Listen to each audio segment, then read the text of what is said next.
Hello बच्चों, welcome back to your channel DRC classes और मैं हूं आपका मेंटोर देव राहुल चौहान। बेटा आज हम लोग लीनियर इक्वेशन के फाइनल फेज में पहुंच चुके हैं, दैट मीन पार्ट फिफ्थ पे। और इस पूरे पार्ट में बेटा हम लोग वर्ड प्रॉब्लम्स के बारे में बातचीत करने वाले हैं।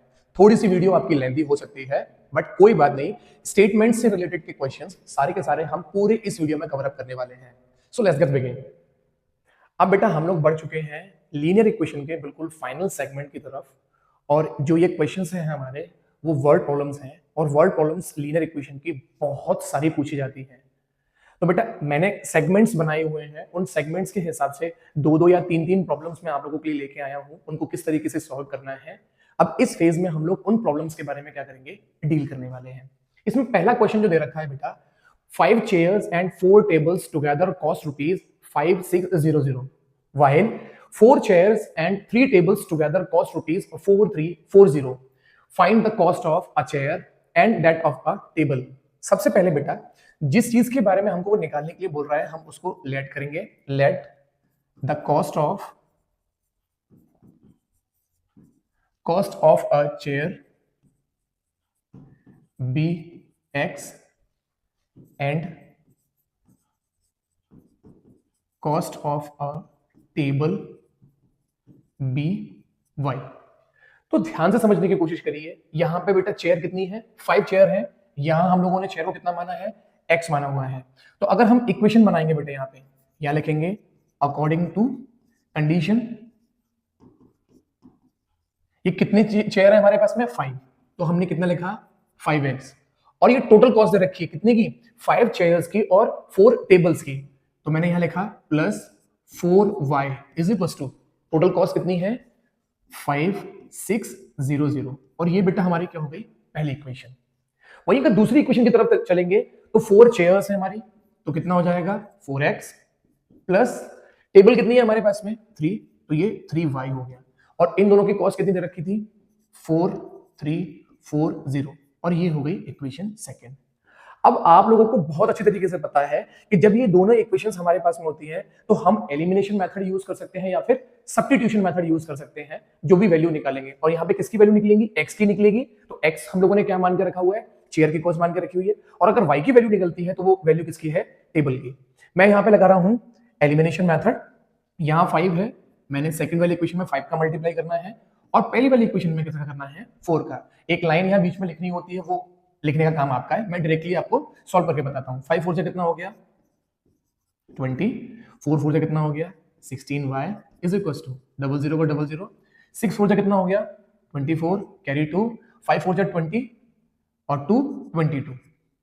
वहीं अगर इसमें 5 का मल्टीप्लाई करेंगे तो 20x प्लस 5 3 से कितना हो गया 15y इज इक्वल टू 0 का 0 आ गया, 5 4 से कितना होता है 20 कैरी 2, 5 3 से कितना होता है 15 16 17 कैरी 1, 5 4 से 20 और 1 21।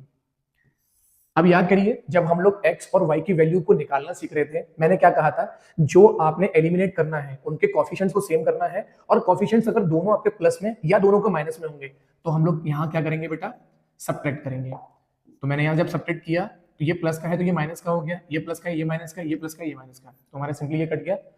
यहां से अगर हम माइनस करेंगे 16 में से 15 को माइनस करेंगे, सिंपली y बचेगा, और इन दोनों को माइनस कर देंगे 0 0 7 8 9 10 11 12 13 14, कितना आ गया 7, ये 0 हो गया, और ये भी हमारे पास में कितना हो गया 0। तो कुल मिला के बात कितनी है कि जो 700 वैल्यू किसकी आ गई, टेबल की, क्योंकि y को हम लोगों ने क्या मान रखा था, टेबल मान रखा था। अब y की वैल्यू आप इक्वेशन 1 और इक्वेशन 2 किसी में भी आप पुट कर लीजिए। तो मैंने यहां लिखा 5x plus 4y is equals to 5600 and 5x plus 4 multiplied by 700 is equals to 5600, and now 5x plus 7 4 से कितना होता है 2800 is equals to 5600 and 5x is equals to 5600 minus 2800 and 5x is equals to 00 का 00 आ गया, यहाँ 8 आ गया 4 ये 2, और अगर x की वैल्यू निकालेंगे तो 2800 ओवर कितना हो जाएगा 5। जब 5 से हम इसे कैंसिल आउट करेंगे 5 5 25, 5 6 30 0, और ये वैल्यू जो आगे बेटा किसकी आ गई, x को हम लोगों ने क्या माना हुआ था, चेयर माना हुआ था। तो x की कॉस्ट मतलब चेयर की कॉस्ट कितनी होगी हमारी रुपीज, आप यहां पे एक लाइन लिख सकते हैं, hence cost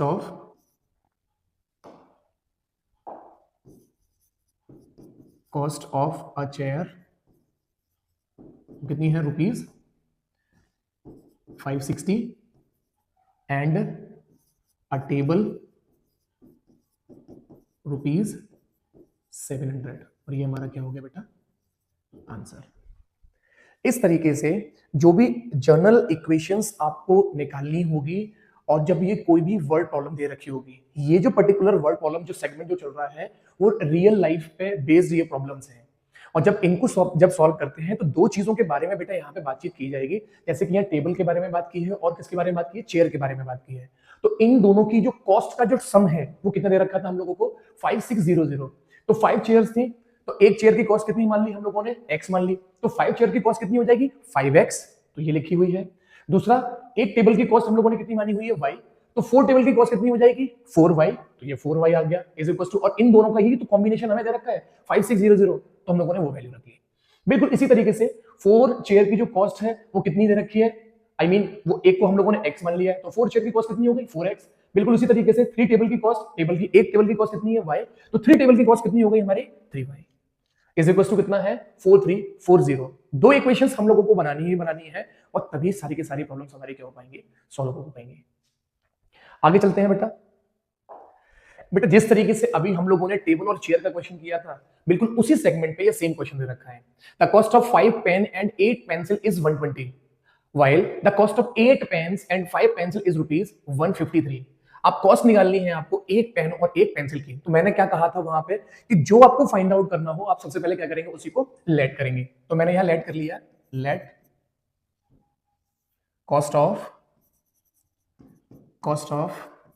a pen is x and cost of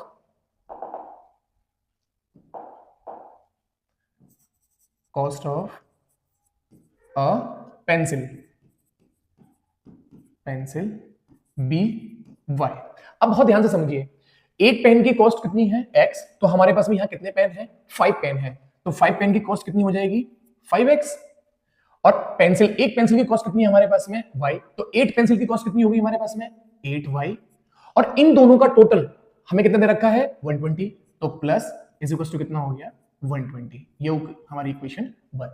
वहीं दूसरी तरफ देखेंगे कि अभी हम लोगों ने पता कर लिया है ना कि x हमारे पास में कितनी है, एक पेन की कॉस्ट है। अब यहाँ पेन कितने हैं, 8 पेन्स हैं, तो एक पेन की कॉस्ट कितनी है, x, तो 8 पेन की कितनी कॉस्ट हो जाएगी, 8x प्लस पेंसिल कितनी है हमारे पास में, 5, तो पेंसिल की कॉस्ट कितनी मानी थी हम लोगों ने, y, तो यहाँ कितना हो गया, 5y। और इनका टोटल हमें कितना दे रखा है, 153। और ये इक्वेशन हमारी सेकंड। अब इन दोनों इक्वेशन को भी बेटे हम लोग क्या करेंगे, लीनियर इक्वेशन से या फिर सब्स्टिट्यूशन से इनको फिर से सॉल्व करेंगे। अब आप याद करिए, एक बीच में क्वेश्चन आया था, x के कोएफिशिएंट्स अगर आपको y में मिल जाए और y के कोएफिशिएंट्स आपको x में मिल जाए, तो हम लोग एक ट्रिक को यूज कर रहे थे, याद करिए। मैंने आपको क्या बताया था कि इन दोनों इक्वेशन को एक बार क्या कर दीजिए, ऐड कर दीजिए, एडिंग 1 and 2। तो अगर मैं इनको ऐड करूंगा, मैं डायरेक्ट कर रहा हूं यहां पे, 5 और 3 कितना हो गया, 13x plus 13y is equal to ये 3, 5, 6, 7 एंड 273। और अगर इन्हीं दोनों इक्वेशन को मैं क्या कर रहा हूं, सब्ट्रैक्ट कर रहा हूं, सब्ट्रैक्टिंग 1 and 2। ये आपको ध्यान रखना पड़ेगा बेटा, जब दोनों को अगर मैं माइनस करूंगा तो ध्यान रखिए, यहां माइनस आ जाएगा, यहां माइनस आ जाएगा, यहां माइनस आ जाएगा। तो मैं अगर माइनस करूंगा तो 8 में से अगर 5 को माइनस करूं कितना आ जाएगा, माइनस का 3x, यहां कितना आ जाएगा, प्लस का 3y इज इक्वल टू 153 में से अगर माइनस करेंगे आप तो ये 3 आ गया एंड 33 हो गया। अब मैं यहां से मैंने 3 कॉमन ले लिया, तो x मैं माइनस का 3 ले लेता हूं, तो x माइनस का y is equal to 33 and x minus y is equal to minus का 33 अपॉन 3। इसको मैं यहाँ डिनोमिनेटर में लगाऊं, न्यूमरेटर में लगाऊं, हमारी बात सेम है। तो x माइनस का y इज इक्वल टू कितना हो गया बेटा, -11। ये इक्वेशन कितनी हो गई हमारी, थर्ड। वही यहाँ देखिए, यहाँ से हम कितना कॉमन निकाल सकते हैं, 13 कॉमन निकाल सकते हैं। तो x plus y is equal to कितना हो गया, 273। और जब यहाँ से x प्लस वाई अगर फाइंड आउट करेंगे तो 273 अपॉन कितना हो गया, 13। कितनी बार कट गया, 13 2 26, 1 बचेगा, और ये हो गई हमारी इक्वेशन फोर्थ। अब देखो इस इक्वेशन को इस इक्वेशन को हम दोनों को क्या कर रहे हैं, सॉल्व कर रहे हैं। Solving equation third and fourth. x minus y is equal to minus का 11 और यहाँ पे x plus y is equal to कितना हो गया 21। ये दोनों सेम सेम है तो यहाँ से 2x इज इक्वल टू कितना हो गया, अगर इनको माइनस करेंगे तो ये प्लस का है ये माइनस का है तो कितना हो गया 10 and x is equal to कितना हो गया 10/2 एंड दैट इज 5 रुपीज। और वहां बात करेंगे x की वैल्यू को, चाहे इक्वेशन फोर्थ में पुट कर दीजिए चाहे आप थर्ड में पुट कर दीजिए। मैं फोर्थ में पुट कर रहा हूं तो x plus y is equal to कितना है 21 एंड x की वैल्यू कितनी निकाली है 5 प्लस का y is equal to 21 and y is equal to 21 minus का 5 एंड 5 6 7 8 9 10 11 तो कितना हो गया 16 रुपीज किसकी हो गई, पेंसिल के। y को क्या माना हुआ है हम लोगों ने पेंसिल, तो पेंसिल की कॉस्ट कितनी आ चुकी है 16 रुपीज और x को हम लोगों ने क्या माना हुआ है पेन, तो पेन की कॉस्ट हमारी कितनी आ चुकी है 5। याद रखना बेटा यहाँ पे पेन, एक पेन के बारे में बात कर रहे हैं तो यहाँ पे PAN होगा, ग्रामेटिकल एरर हो सकता है तो उसको प्लीज थोड़ा सा मैनेज करके चलिएगा। क्लियर है बेटा, बहुत इजी क्वेश्चन था। कंडीशन को अगर आप समझ गए हैं तो आई डोंट थिंक सो कि इन क्वेश्चंस में आपको कोई भी प्रॉब्लम होने वाली है। नेक्स्ट क्वेश्चन पे चलते हैं। नेक्स्ट क्वेश्चन है बेटा 2 डिजिट नंबर को फाइंड आउट करने वाला, और बेटा इसमें बहुत टेंशन होती है बच्चों को और ये समझ नहीं पाते हैं उसमें कि x हमको किसको मानना है, y हमें किसको मानना है। तो आज ये सारा का सारा कंफ्यूजन हम लोग खत्म करने वाले हैं। उस क्वेश्चन को आगे समझाने से पहले मैं आपको एक छोटी सी चीज समझाने वाला हूं, पहले आप उसको समझेंगे। अगर ये पार्ट अगर आप समझ जाएंगे तो आगे क्वेश्चन में तो कंडीशन दे रखी है उसके अकॉर्डिंग हम लोग क्या करेंगे, अपनी चीजों को प्रोसीड करेंगे। तो सबसे पहले एक नंबर ले लेते हैं, मैं लेट कर लेता हूं एक नंबर, मैंने 78 एक नंबर को मैंने लेट किया। और बेटे अगर 78 को अगर मैं बचपन में हम लोगों ने सीखा था एक्सपैंडेड फॉर्म करना, तो अगर मैं इसको 78 को एक्सपैंड करूंगा तो 70 प्लस का 8 कर सकता हूं। और मैं अगर इसको आगे और फर्दर अगर मैं इसको एक्सटेंड करूं तो 10 मल्टीप्लाइड बाई 7 प्लस का 8 कर सकता हूं। कंडीशन हमारे पास में आ गई। मैं एक और नंबर लेता हूं, मैंने यहां लिया 97 और अगर मैंने इस नंबर को एक्सपेंडेड किया तो 90 प्लस का 7 कर सकता हूं। और मैं इसको फर्दर अगर एक्सपैंड करूंगा तो मैं क्या लिख सकता हूं 10 मल्टीप्लाइड बाई 9 प्लस का 7। और दोनों की दोनों बेटे क्या है हमारे 2 डिजिट नंबर है। तो अगर आप एक छोटी सी चीज को अगर नोटिस कर पा रहे हैं कि 10 मल्टीप्लाइड बाई 9 10 मल्टीप्लाइड बाई 7 और यहां पे 7 है और यहां पे 8 है, तो कुल मिला के बात ये है 10 हमारा फिक्स्ड है और उसके साथ में एक नंबर का मल्टीप्लाई करेंगे और जो दूसरा नंबर आएगा उसको हम लोग क्या करेंगे यहां पे प्लस करेंगे। इन अदर वर्ड अगर मैं इस नंबर को मान लेता हूं x और इस नंबर को मैंने क्या कंसीडर कर लिया y कंसीडर कर लिया, तो एक काइंड ऑफ फॉर्मूला क्या बन रहा है 10x प्लस का y। आ रही है बेटे बात समझ में सबको। हम जब कभी भी 2 डिजिट नंबर को जब लेट करते हैं, सपोज करते हैं, तो हम डायरेक्टली क्या लिख देते हैं लेट नंबर भी 10x प्लस y, लेकिन ये हमें पता ही नहीं है कि हम उसको 10x प्लस y को कंसीडर कर रहे हैं, हम 20x प्लस y भी तो कंसीडर कर सकते हैं ना। तो यहां पे इसके लिए मैंने आपको ये छोटा सा कॉन्सेप्ट समझाया है कि अगर जब कभी भी कोई भी 2 डिजिट नंबर को फाइंड आउट करनी है तो उसमें एक डिजिट होगी 10 का, तो उसमें मल्टीप्लाई होगा, 2 डिजिट है हमारे पास में, एक डिजिट यहां पे 9 थी और एक डिजिट हमारे पास में क्या थी 7। अगर मैं 9 का मल्टीप्लाई करूंगा 10 में तो 90 आ जाएगा ऑफ कोर्स, और उसको 7 को मैं प्लस कर दूंगा। तो जब कभी भी आपको 2 डिजिट नंबर निकालना होगा ये दोनों डिजिट आपकी क्या होती रहेंगी, चेंज होती रहेंगी, और इन दोनों डिजिट के चक्कर में ही आपका क्या फाइंड आउट होगा, आपका नंबर फाइंड आउट होगा। आई होप सो ये छोटा सा पार्ट आप लोग समझ पा रहे हैं।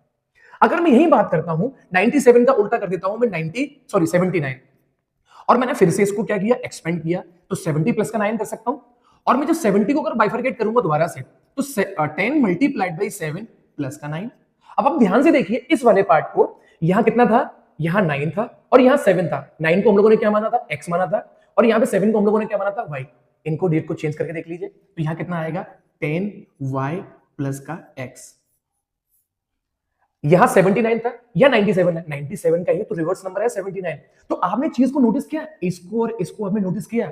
जब कभी भी नंबर फॉर्म करना होगा हमें तो हम 10x प्लस y कंसीडर करेंगे, और जब कभी भी रिवर्स डिजिट के बारे में बात करेगा तो 10y प्लस का x। अगर इतना सा कॉन्सेप्ट समझ में आ गया है तो बात बिल्कुल इजीली समझ में आ जाएगी।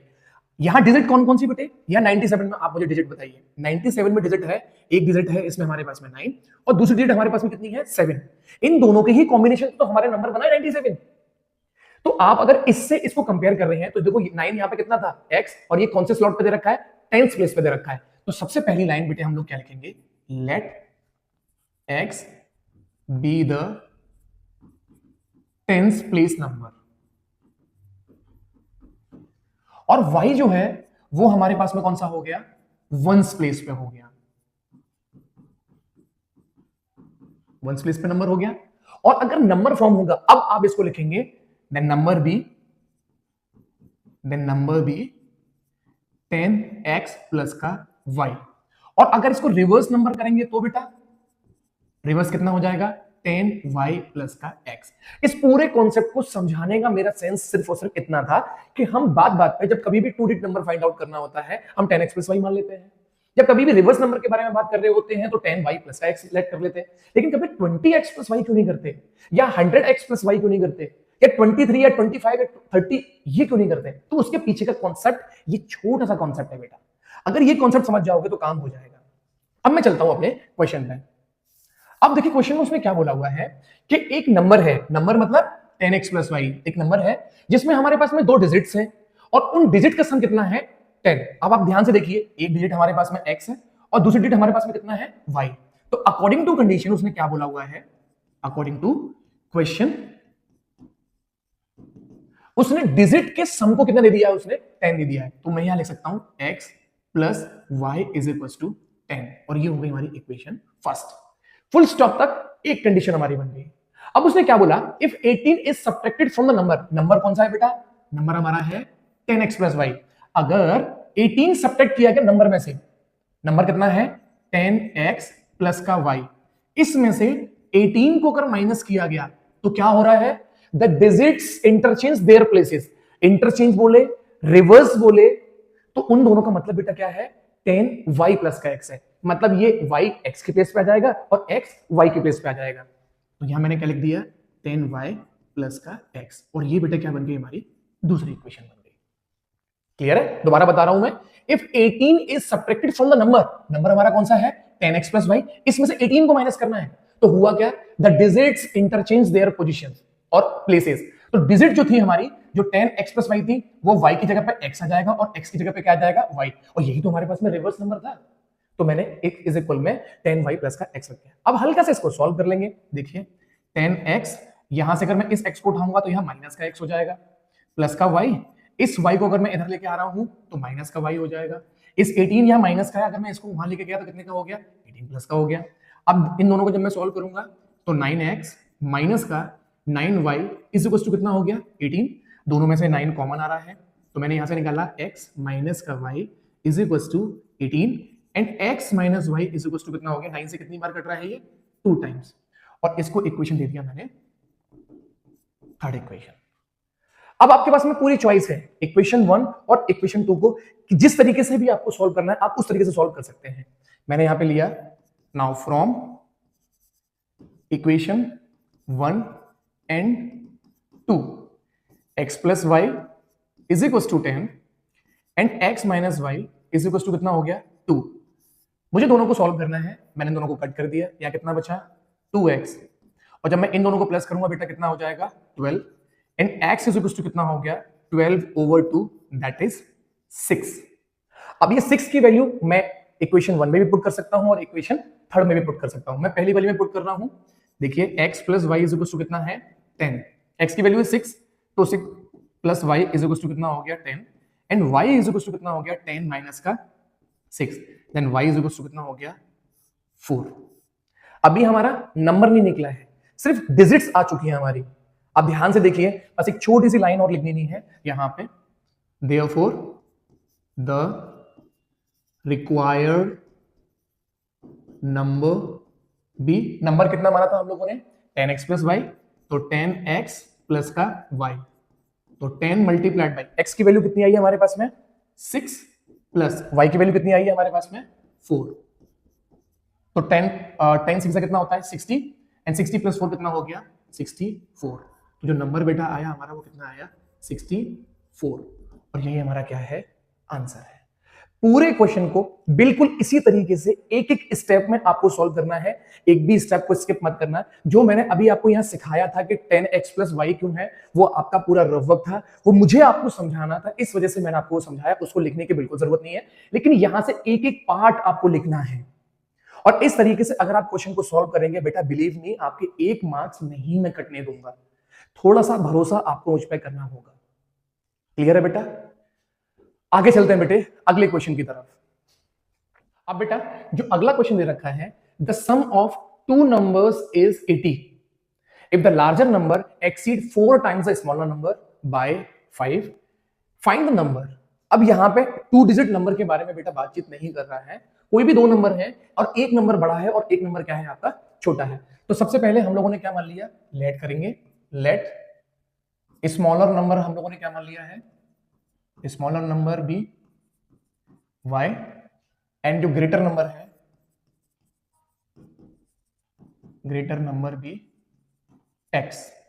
क्लियर है? तो पहली कंडीशन क्या है, the sum of two numbers. तो एक नंबर हमारे पास में x हो गया, दूसरा नंबर हमारे पास में y हो गया। तो यहां से अकॉर्डिंग टू क्वेश्चन क्या कहा है उन्होंने, x + y इज कितना हो गया, 80 हो गया। ये पहली इक्वेशन हो गई। अब उसने क्या बोला है, the larger number, larger number और ग्रेटर नंबर हमारे पास में क्या है, x है। मैं अगर यहां लिख दूं कंडीशन के x is greater than y, तो कोई प्रॉब्लम नहीं होनी चाहिए। उसने क्या बोला, the larger number, larger number हमारे पास में क्या है, x है। The larger number exceeds 4 times the smallest number, तो कितना हो जाएगा, 4 टाइम्स हमारा बढ़ जाएगा स्मॉलर नंबर बाय 5। तो ये कितना हो गया, यहाँ 5 हो गया।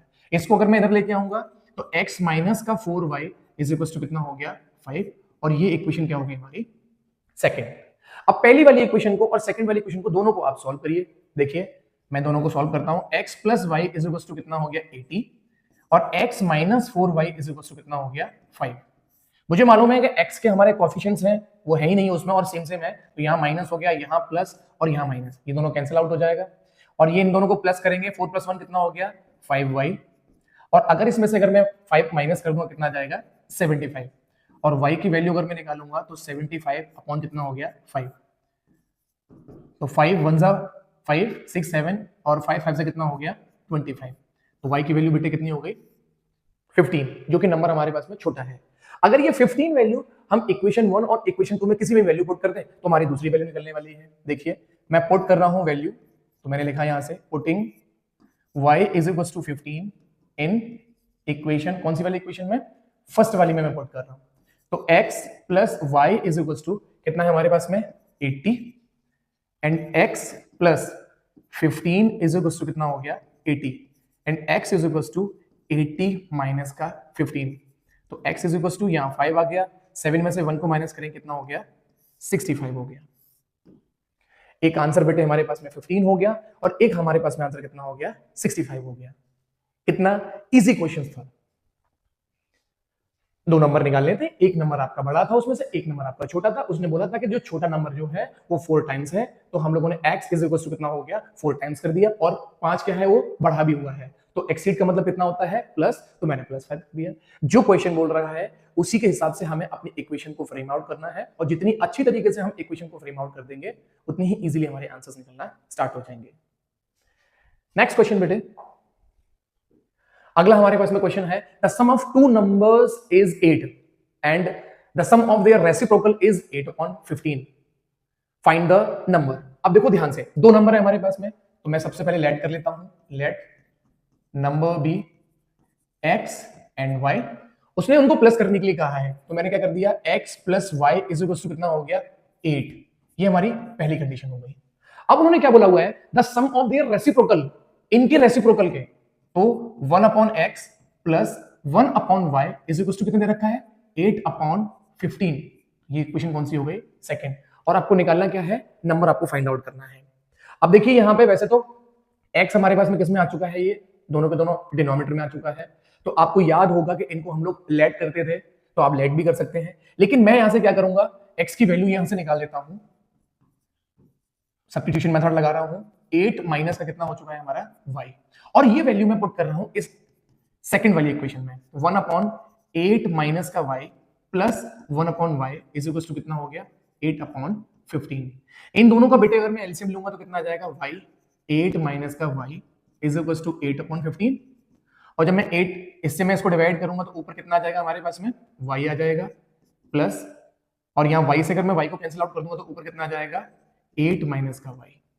जब मैं हल्का सा सॉल्व करूंगा इसको तो y प्लस 8 माइनस का y अपॉन, नीचे अगर मैं मल्टीप्लाई करता हूं तो कितना आ जाएगा 8y माइनस का y square is equal to 8/15।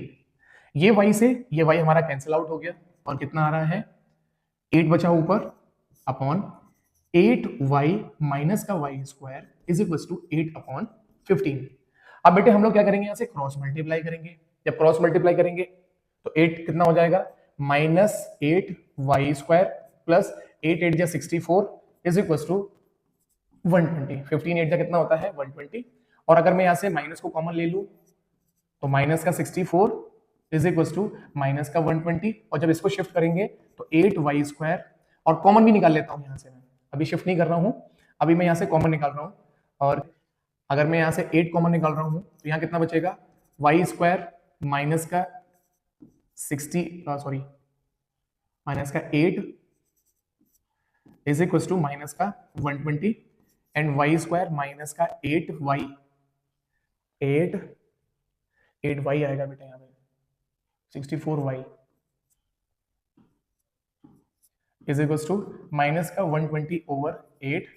8 से जब इसको कैंसिल आउट करोगे तो y स्क्वायर माइनस का 8y, और जब ये डिजिट को जब मैं मल्टीप्लाई करूंगा आई मीन डिवाइड करूंगा 8 से तो कितना आ जाएगा 8 1 जा 8, 9 10 11 12, और ये 5 टाइम्स वो भी माइनस का। जब इसको शिफ्ट करूंगा तो y स्क्वायर माइनस का 8y प्लस का 15 is equal to 0।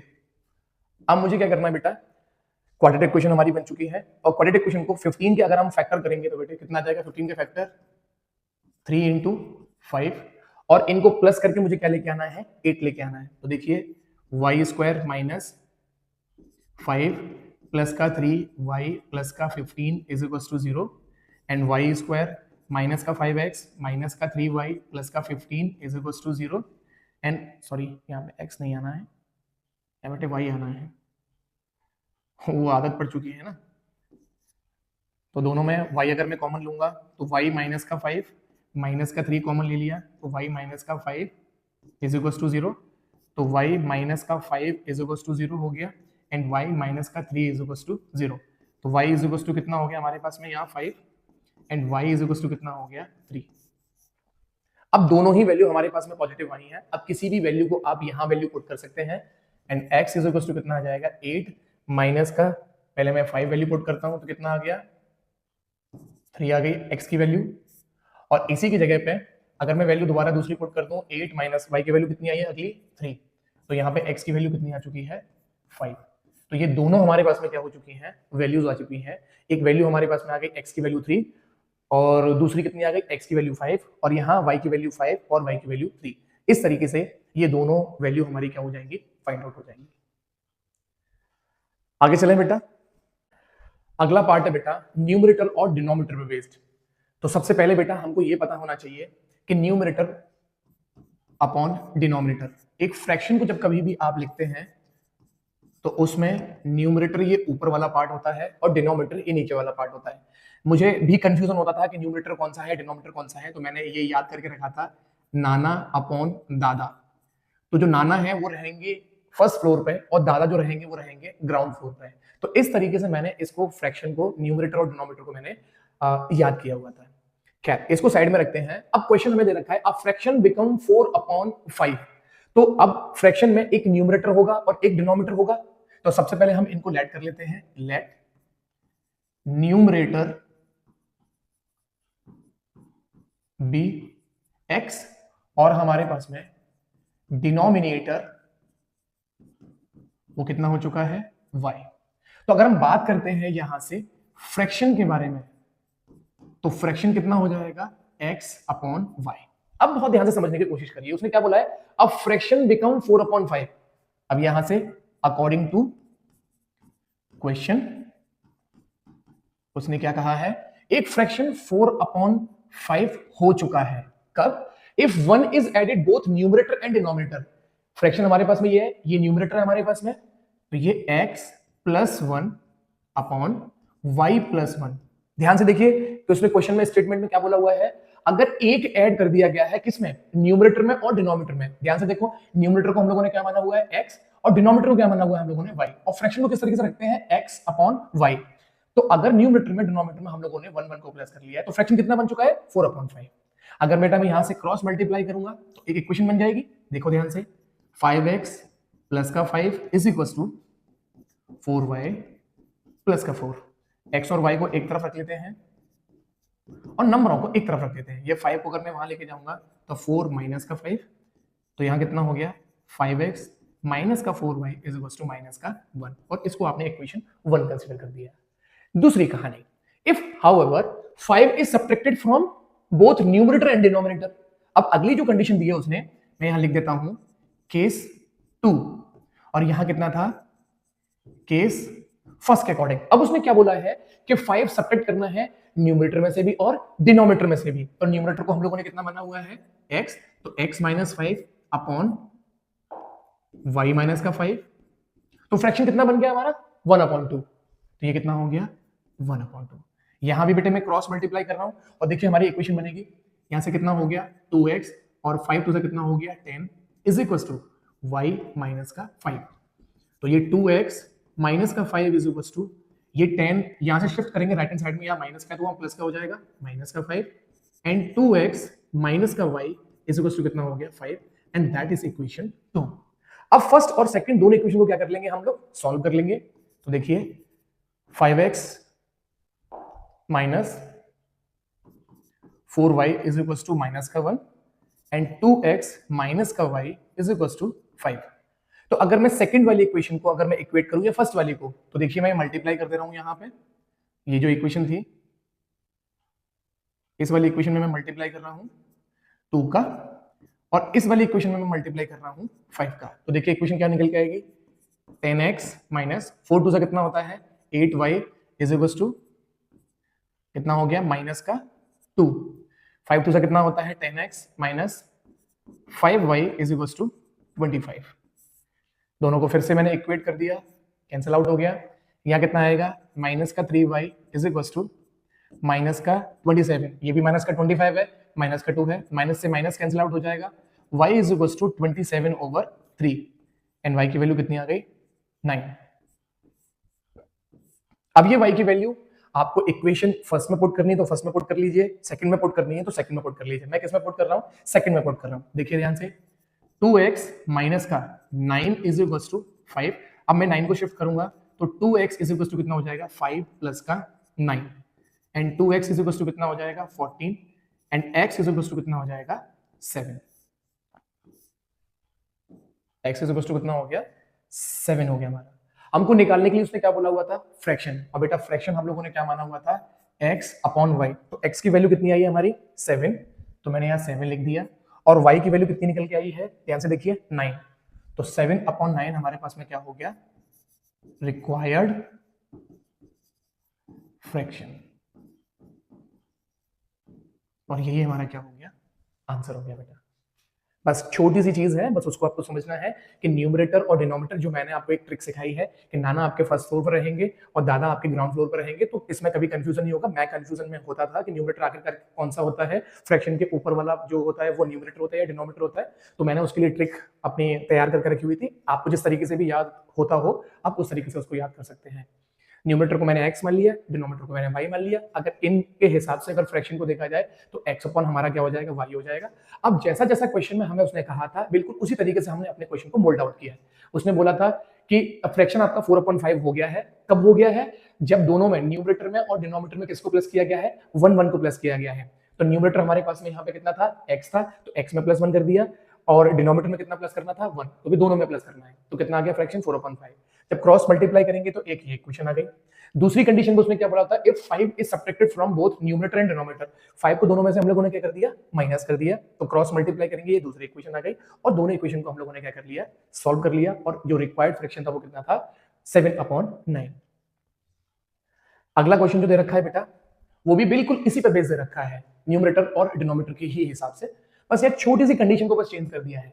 The sum of the numerator and denominator of a fraction is 4 more than twice the numerator. आप देखो टेंशन नहीं लेना है। सबसे पहले यहां पे फिर से वही लेट न्यूमरेटर क्या कंसीडर कर लिया हम लोगों ने, एक्स लेट कर लिया, और डिनोमिनेटर उसको हम लोगों ने y कंसीडर कर लिया। अब ध्यान से देखो उसने क्या बोला, द सम ऑफ न्यूमरेटर और डिनोमिनेटर किसी भी फ्रैक्शन का, न्यूमरेटर और डिनोमिनेटर किसी भी फ्रैक्शन का इज मतलब इज इक्वल हो गया 4 मोर, किसका 4 मोर, तो प्लस का 4 हो गया, ट्वाइस इट्स न्यूमरेटर, तो कितना हो गया ट्वाइस न्यूमरेटर कितना हो गया x। समझो बड़े ध्यान से, उसने बोला the sum of numerator and denominator, तो न्यूमरेटर हमारे पास में x है और डिनोमिनेटर कितना हमारे पास में y, इन दोनों का सम इज का मतलब कितना होता है बेटा, इज इक्वल 4 मोर देन, तो 4 प्लस हो गया, देन ट्वाइस द न्यूमरेटर, तो न्यूमरेटर में कितना कर देंगे 2 का मल्टीप्लाई कर देंगे। अब यहां से अगर इसको इक्वेट करते हैं, x की जगह पे x की वैल्यू लेके आते हैं, तो यहां कितना हो जाएगा x माइनस का 2x प्लस का y इज इक्वल टू कितना हो गया 4, और थोड़ा सा सॉल्व करेंगे तो माइनस का x प्लस का y इज इक्वल टू कितना हो गया 4, और ये हमारी पहली कंडीशन आ गई। अब देखिए उसने क्या बोला है, if the numerator and denominator are increased by 3, तो न्यूमरेटर ये हमारे पास में कितना था, ये केस फर्स्ट था। अब हम लोग यूं बात कर रहे हैं, वो केस किसके बारे में बात कर रहे हैं, सेकंड के बारे में बात कर रहे हैं। उसने बोला हुआ है कि न्यूमरेटर और डिनोमिनेटर को दोनों को इंक्रीज किया जा रहा है, कितना 3, तो न्यूमरेटर कितना है हमारे पास में x और डिनोमिनेटर कितना है हमारे पास में y, इसको भी मैंने 3 इंक्रीज कर दिया और इसको भी मैंने 3 इंक्रीज कर दिया, तो फिर रेशियो कितना है 2:3, तो ये कितना हो जाएगा 2/3, क्रॉस मल्टीप्लाई कर देंगे, इसका जब इसमें मल्टीप्लाई करेंगे कितना आ जाएगा 3x + 9 is equal to 2y + 3 2 कितना होता है हमारा 6, x और y एक तरफ रख लीजिए, 3x माइनस का 2y is equal to 6 minus का 9 एंड 3x माइनस का 2y is equal to minus का 3, और ये हो गई हमारी इक्वेशन सेकंड। अब पहली इक्वेशन और सेकंड इक्वेशन को दोनों को क्या करना है, आपको सिंपली सॉल्व कर देना है। देखो ध्यान से, मैंने यहां पे क्या किया मैंने -x + y is equal to 4, मैं यहां सब्स्टिट्यूशन मेथड लगा रहा हूं, तो वो y की वैल्यू अगर मैं निकालूंगा तो 4 प्लस का x हमारी हो जाएगी। अब ये 4 प्लस का x में दूसरी वाली इक्वेशन जो है y के प्लेस में मैं वैल्यू पुट कर रहा हूं, देखो ध्यान से, 3x - 2 y की वैल्यू 4 प्लस का x is equal to minus का 3, थोड़ा सा सॉल्व करेंगे, 3x - 4 2 से कितना हो गया 8 माइनस का कितना हो गया 2x is equal to minus का 3, x वालों को यहीं छोड़ देते हैं, और 3 में से अगर 2 को माइनस करेंगे कितना बच जाएगा हमारे पास में x, और 8 को अगर मैं वहां लेके जाऊंगा तो ये प्लस का हो जाएगा और माइनस का 3, and then x is equal to कितना हो गया 5 हमारे पास में हो गया। वहीं अगर बात करते हैं किसकी, दूसरे वाले की, तो x की यहां वैल्यू हम पुट कर देते हैं, इस वाली इक्वेशन को मैं कंसीडर कर देता हूं थर्ड पार्ट, तो y इज इक्वल टू कितना हो गया 4 प्लस का 5, क्योंकि x की वैल्यू कितनी आ चुकी है 5, तो अगर मैं इन दोनों को प्लस करूंगा तो y की वैल्यू कितनी हो जाएगी 9, ये हमारे पास में x की वैल्यू है, ये हमारे पास में 9 की वैल्यू है। हमको निकालना क्या था बेटा, फ्रैक्शन निकालना था, तो आप यहां से एक लाइन लिखेंगे, the required fraction is equal to, numerator ऊपर होता है डिनोमिनेटर नीचे होता है, तो न्यूमरेटर को हम लोगों ने क्या मान रखा था x, तो x की वैल्यू कितनी आई है हमारी 5, और डिनोमिनेटर कितना आया हुआ है हमारा 9, तो 5/9 हमारा क्या हो गया, इस तरीके से आंसर हो गया। सेम कंडीशन सेम कॉन्सेप्ट में क्वेश्चन दे रखा था, बस यहाँ पे न्यूमरेटर और डिनोमिनेटर में उसने एक कंडीशन दे दी थी कि जो हमारा जो न्यूमरेटर जो है वो ट्वाइस है और 4 ज्यादा है, 4 मोर है उस फ्रैक्शन के, बस उसके हिसाब से हमने अपनी सिचुएशन को क्या कर लिया, मोल्ड आउट कर लिया, और बहुत इजीली हम लोगों ने न्यूमरेटर और डिनोमिनेटर को निकालना भी सीख लिया है। अगला क्वेश्चन बेटा फिक्स चार्ज के ऊपर बेस्ड है। क्वेश्चन क्या है, taxi charges in a city consist of fix charge and the remaining depending upon the distance travelled in kilometre. एक टैक्सी है जो चार्ज जो है वो उसका फिक्स चार्ज और जितने किलोमीटर डिस्टेंस को ट्रेवल किया जा रहा है उसके हिसाब से वो चार्ज कर रही है। अगर कोई भी इंसान 60 किलोमीटर अगर वो ट्रेवल कर रहा है तो उसको टोटल 960 रुपीज पे करने पड़ रहे हैं। वहीं दूसरी कंडीशन क्या है कि अगर कोई भी इंसान 80 किलोमीटर अगर वो ट्रेवल कर रहा है तो उसको 1260 रुपीज क्या करने पड़ रहे हैं, देने पड़ रहे हैं। तो हमें यहां निकालना क्या है इस क्वेश्चन में कि फिक्स चार्ज उसको कितना देना पड़ रहा है और 1 किलोमीटर की कॉस्ट कितनी हमें पड़ेगी। बहुत इजी लेवल पे बेटा क्वेश्चन है। सबसे पहले जो बेटा हमको निकालना है हम उसे क्या करते हैं, लेट करते हैं, let fix charge be x, और किलोमीटर क्या लिखा हुआ है यहां पे, per kilometre, the rate per kilometre, be y. अब बहुत ध्यान से देखो कि उसने क्या बोला है, फिक्स चार्ज और जो रिमेनिंग जो है किसके ऊपर डिपेंड कर रहा है, डिस्टेंस ट्रेवल पे। तो पहली कंडीशन के हिसाब से वो जो फिक्स चार्ज है वो तो देगा ही देगा, जो कि हम लोगों ने क्या माना हुआ है, एक्स माना हुआ है, और उसने कितने 60 किलोमीटर को उसने और ट्रेवल किया है, तो 60 कितना हो जाएगा वाई, और उसमें उसने कितना पेमेंट दिया है, 960 रुपीज उसने पेमेंट किया है, तो ये कितना हो गया बेटा, 960 हो गया। वहीं अगर दूसरी कंडीशन पे अगर हम बात करेंगे, ये इक्वेशन हमारी कौन सी हो गई, ये पहली कंडीशन हो गई। दूसरी कंडीशन में उसमें क्या बोला हुआ है, अगर वो 80 किलोमीटर को अगर वो ट्रैवल कर रहा है तो कितना पेमेंट किया उसने, 1260, तो बेटा फिक्स चार्ज तो उसने दिया ही होगा, प्लस टोटल कितना है 80 किलोमीटर, तो 80 कितना हो जाएगा वाई, और 1260, ये हो गई हमारी दूसरी कंडीशन। बहुत ध्यान से समझने की कोशिश करो कि फिक्स चार्ज को हम लोगों ने एक्स माना हुआ है, और जो 1 किलोमीटर ये लिखा हुआ ना, the rate per kilometre, 1 kilometre के हिसाब से पेमेंट कितना माना हुआ है हम लोगों ने, वाई कंसीडर किया हुआ है। तो फिक्स चार्ज तो हमारे पास में ये हो गया, 60 किलोमीटर पहली कंडीशन में चला, कितना पेमेंट किया 960, दूसरी कंडीशन में 80 किलोमीटर चला वो टोटल, और फिक्स चार्ज तो उसमें भी देना पड़ेगा, तो टोटल रुपीस कितने हो गए 1260। अब हमें मालूम है सब्स्टिट्यूशन मेथड या फिर एलिमिनेशन मेथड से इन दोनों इक्वेशन को हमें सॉल्व करनी है। मैं डायरेक्ट कर रहा हूं, यहाँ आपको एक लाइन लिखनी है, अब वो आप खुद से लिखेंगे। दोनों बेटे प्लस में है तो मैंने यहाँ सिग्नल चेंज कर दिए, ये माइनस का हो गया, ये माइनस का हो गया, ये माइनस का, ये सिंपली कैंसिल आउट हो जाएगा। अब 80 में से अगर 60 को मैं माइनस करूंगा कितना हो जाएगा, माइनस का 20 वाई। यहाँ अगर मैं माइनस करूंगा, देखो 1260 मैं से माइनस कर रहा हूँ मैं 960, तो 0 0 या कितना हो गया 300, तो माइनस का 300 यहाँ आ गया, ये माइनस से ये माइनस कैंसिल आउट हो गया, and y is equal to कितना हो गया 300 ओवर कितना हो गया 20, एंड 2 से 15 क्या आ गई।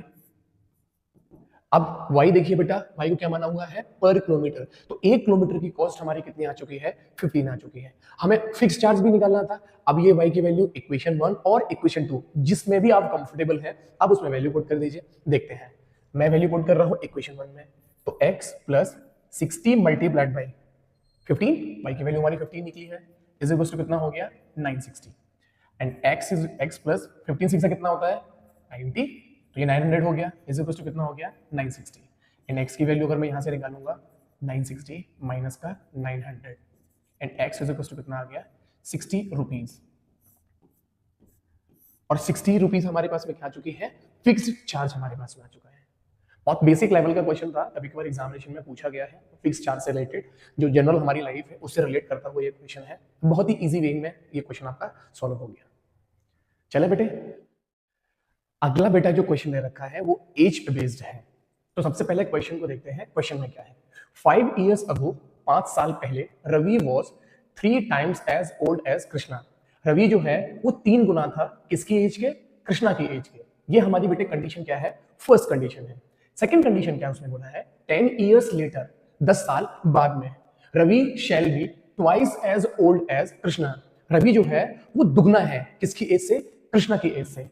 हमें फाइंड आउट क्या करना है बेटा, find the present age of Ravi and Krishna, Ravi की और कृष्णा की, इन दोनों की प्रेजेंट एज हम लोगों को फाइंड आउट करनी है। बेटा इस क्वेश्चन में 2 वर्ड दे रखे हैं, जो वर्ड अक्सर क्या करते हैं, थोड़ा सा कंफ्यूजन क्रिएट कर देते हैं।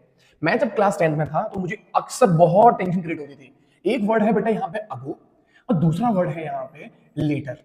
हिंदी में अगर इनकी मीनिंग के बारे में बात करते हैं तब भी थोड़ा बहुत तो कंफ्यूजन रहता है। सबसे पहले मैं आपको बताता हूँ, अगो का मीन्स होता है माइनस, और लेटर का मतलब क्या होता है मैथमेटिक्स में प्लस। अब कंफ्यूजन यहाँ है कि अगो जब कभी भी आएगा तो हम याद कैसे रखें कि हमको यहाँ माइनस ही सिंबल लगाना है। उसके लिए बेटे एक छोटी सी ट्रिक है जो मैं आपको समझा रहा हूँ।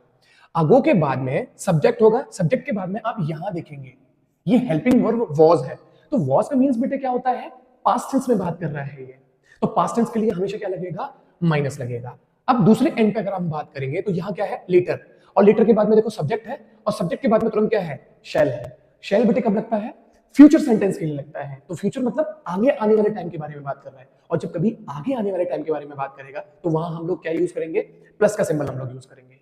तो इतना सा अगर कॉन्सेप्ट को अगर आप अपने दिमाग पर रखेंगे तो क्वेश्चन बहुत इजी तरीके से सॉल्व होने वाला है। अब हमने बहुत सारे क्वेश्चन सॉल्व किए हैं, अब जो चीज हम लोगों को फाइंड आउट करनी है सबसे पहले हम उसी को लेट करते हैं। यहाँ पे क्या निकालना है, प्रेजेंट एज निकालनी है, किसकी, रवि की और कृष्णा की। तो मैं यहाँ लिख रहा हूं लेट प्रेजेंट एज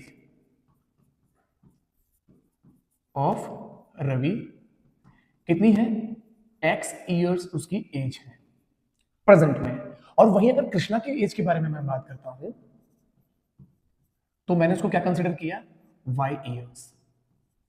अब जो क्वेश्चन में हमें कंडीशन दे रखी है उसके अकॉर्डिंग हम क्या करेंगे, अपनी इक्वेशन को फ्रेम करने वाले हैं।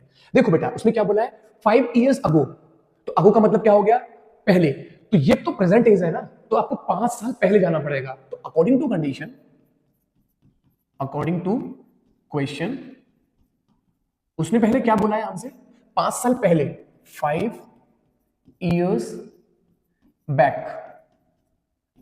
रवि की एज कितनी हो जाएगी उस समय पे, x माइनस का 5 इयर्स। और वहीं कृष्णा के बारे में अगर बात करेंगे तो कृष्णा की एज कितनी हो जाएगी, y माइनस का 5 इयर्स।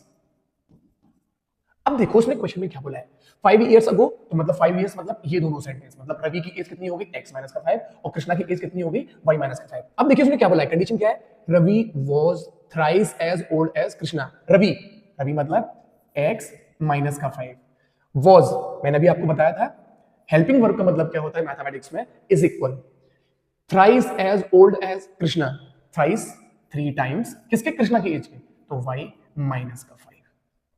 अब आपको इसको हल्का सा सॉल्व करना है और वेरिएबल अपने लेफ्ट हैंड साइड में लेके जाने हैं। इसका इसमें मल्टीप्लाई करेंगे तो 3y एंड 5 3 से कितना होता है 15। कांस्टेंट टर्म सारे के सारे राइट हैंड साइड पे और वेरिएबल अपने लेफ्ट हैंड साइड पे, माइनस का 15 प्लस का 5, x माइनस का 3y इज इक्वल टू कितना हो गया, माइनस का 10। और ये हो गई हमारी इक्वेशन फर्स्ट। अब बात करते हैं दूसरी कंडीशन के ऊपर। आगे बेटा उसने क्या बोला है, 10 इयर्स लेटर, अब 10 साल बाद के बारे में। तो यहां से क्या निकालेंगे, 10 इयर्स लेटर। ये कौन सा था हमारा, ये केस फर्स्ट था, और ये हमारे पास में कौन सा है, केस सेकंड। 10 इयर्स लेटर, अब 10 ईयर लेटर उसकी एज, रवि की एज कितनी होगी, तो रवि की एज कितनी है, x है, तो 10 इयर्स लेटर कितनी हो जाएगी, x प्लस 10। अगर मैं वही कृष्णा के बारे में बात करता हूं कि कृष्णा की एज कितनी हो जाएगी, कृष्णा की एज कितनी थी प्रेजेंट, y, और 10 इयर्स लेटर तो y प्लस का 10 इयर्स, ये एज किसकी हो गई, कृष्णा की। अब फिर से कंडीशन के हिसाब से हम लोग इक्वेशन बनाएंगे, रवि शैल बी, रवि की एज कितनी है, x माइनस का, सॉरी x प्लस का 10, x प्लस का 10, शैल हेल्पिंग वर्ब, और हेल्पिंग वर्ब का मतलब कितना होता है, is equal twice as old as Krishna, तो मैंने यहाँ ट्वाइस लिखा। कृष्णा की एज बेटा कितनी है, y प्लस का 10। अब जब इसको थोड़ा सा सॉल्व कर लेंगे, x प्लस का 10 is equal to 2y plus का 20 and x minus 2y is equal to 20 minus का 10 and that is x minus का 2y इज इक्वल टू 10। और ये इक्वेशन हो गई हमारे पास में सेकंड। अब पहली इक्वेशन और दूसरी इक्वेशन को दोनों को सिंपली क्या करना है, सॉल्व करना है। देखिए यहां पे पहली इक्वेशन कितनी है, x माइनस का 3y is equal to minus का 10 एंड दूसरी वाली इक्वेशन x माइनस का 2y इज इक्वल टू 10। दोनों के दोनों वेरिएबल सेम है, ये प्लस का है तो ये माइनस का, ये माइनस का है तो ये प्लस का, ये माइनस का, ये कैंसिल आउट हो गया। और प्लस माइनस बेटा कितना होता है, minus, minus minus plus, y की वैल्यू कितनी आ गई हमारे पास में 20।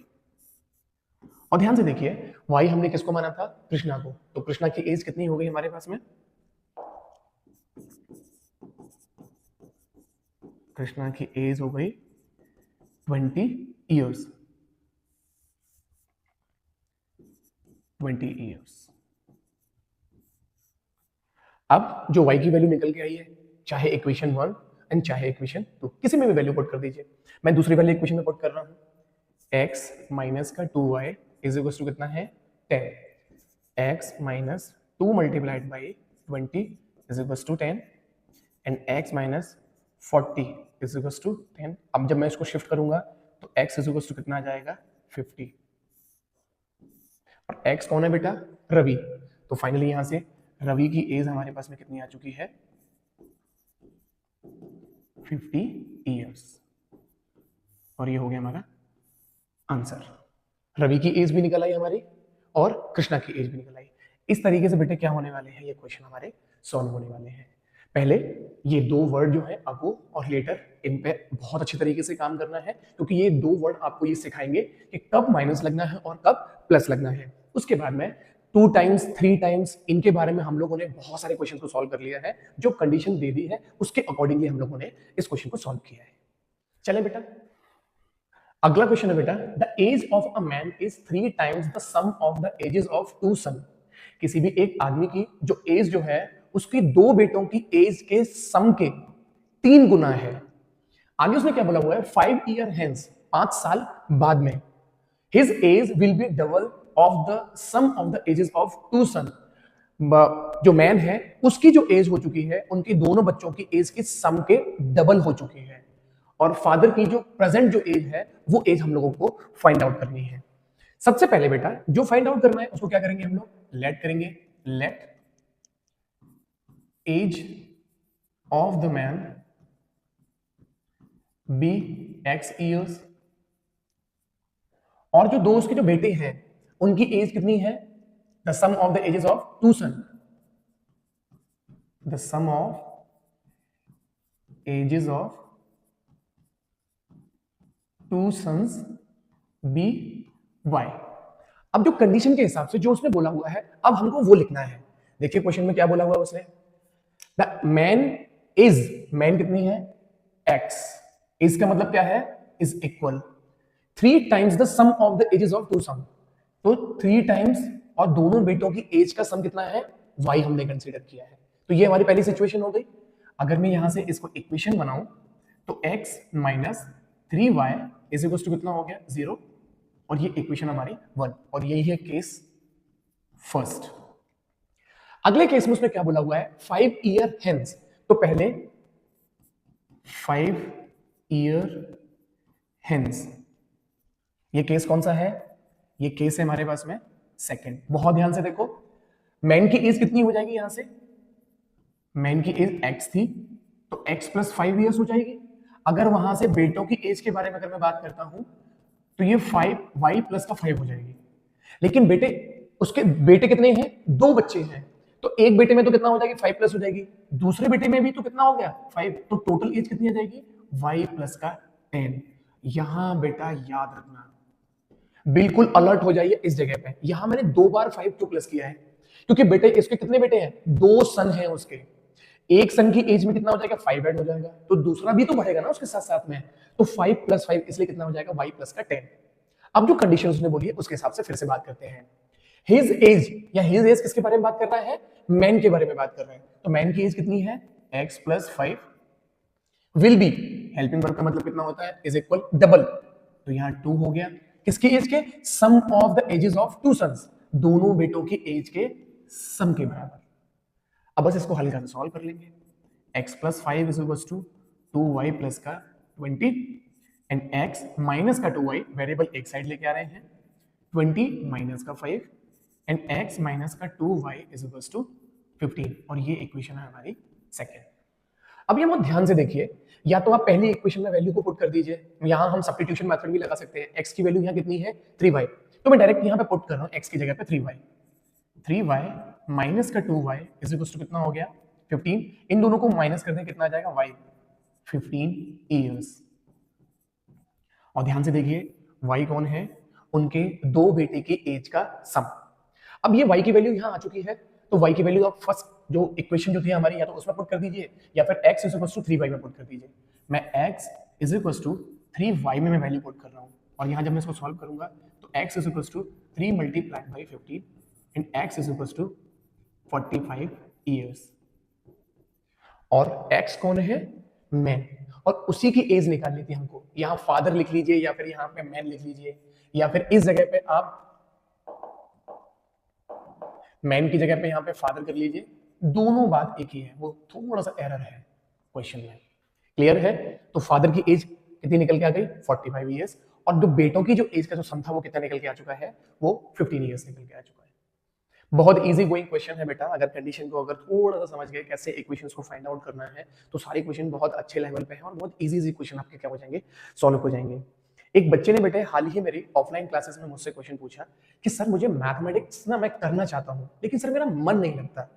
तो बेटे आज ये पढ़ाई से हट के थोड़ी सी मैं बात आप लोगों से जरूर करना चाहूंगा। मैं समझता हूँ कि मैथमेटिक्स सब्जेक्ट बेटा ओवरनाइट या ओवर डे वाली सब्जेक्ट नहीं है, जब तक आप उसमें कॉन्सेंट्रेट नहीं करेंगे तब तक वो नहीं हो पाएगा। तो बेटा साइकोलॉजिस्ट ये कहते हैं कि अगर किसी भी काम को अगर आप लगातार 21 दिन करते हैं तो वो काम आपकी हैबिट में आ जाता है। मैंने इस बात को अपनी जनरल लाइफ में इसको इंप्लीमेंट किया और किसी भी एक्टिविटी को मैं ये आपको बोल रहा हूं, अगर कोई भी काम को अगर आप 21 डेज लगातार करते हैं, स्टार्टिंग के 21 डेज में बहुत सारे हर्डल्स आने वाले हैं। मैंने भी इस चीज को इंप्लीमेंट किया है अपनी लाइफ में, मैं आपको भी ये सजेशंस मैं आपको दे रहा हूं। आप 21 डेज का टारगेट लगाइए और डेली 30 मिनट्स का आपको अपना टाइमर सेट करना है। 30 मिनट्स आपको मैथमेटिक्स सॉल्व करना ही करना है और ये भी आपको अपने आप को जज करना है कि 30 मिनट्स में आप कितने क्वेश्चंस को सॉल्व कर रहे हैं। बिलीव मी, स्टार्टिंग के 30 मिनट में first day, second day, third day में बहुत प्रॉब्लम आपको क्रिएट होने वाली है। इनफैक्ट आपका मन नहीं लगेगा, बट जैसे ही ग्रेजुअली टाइम आप देते रहेंगे और हो सकता है कि शायद पहले दिन 30 मिनट्स में आप 2 क्वेश्चन सॉल्व कर पाओ या 3 क्वेश्चन को सॉल्व कर पाओ, क्योंकि मन नहीं है ना यार मैथमेटिक्स करने का।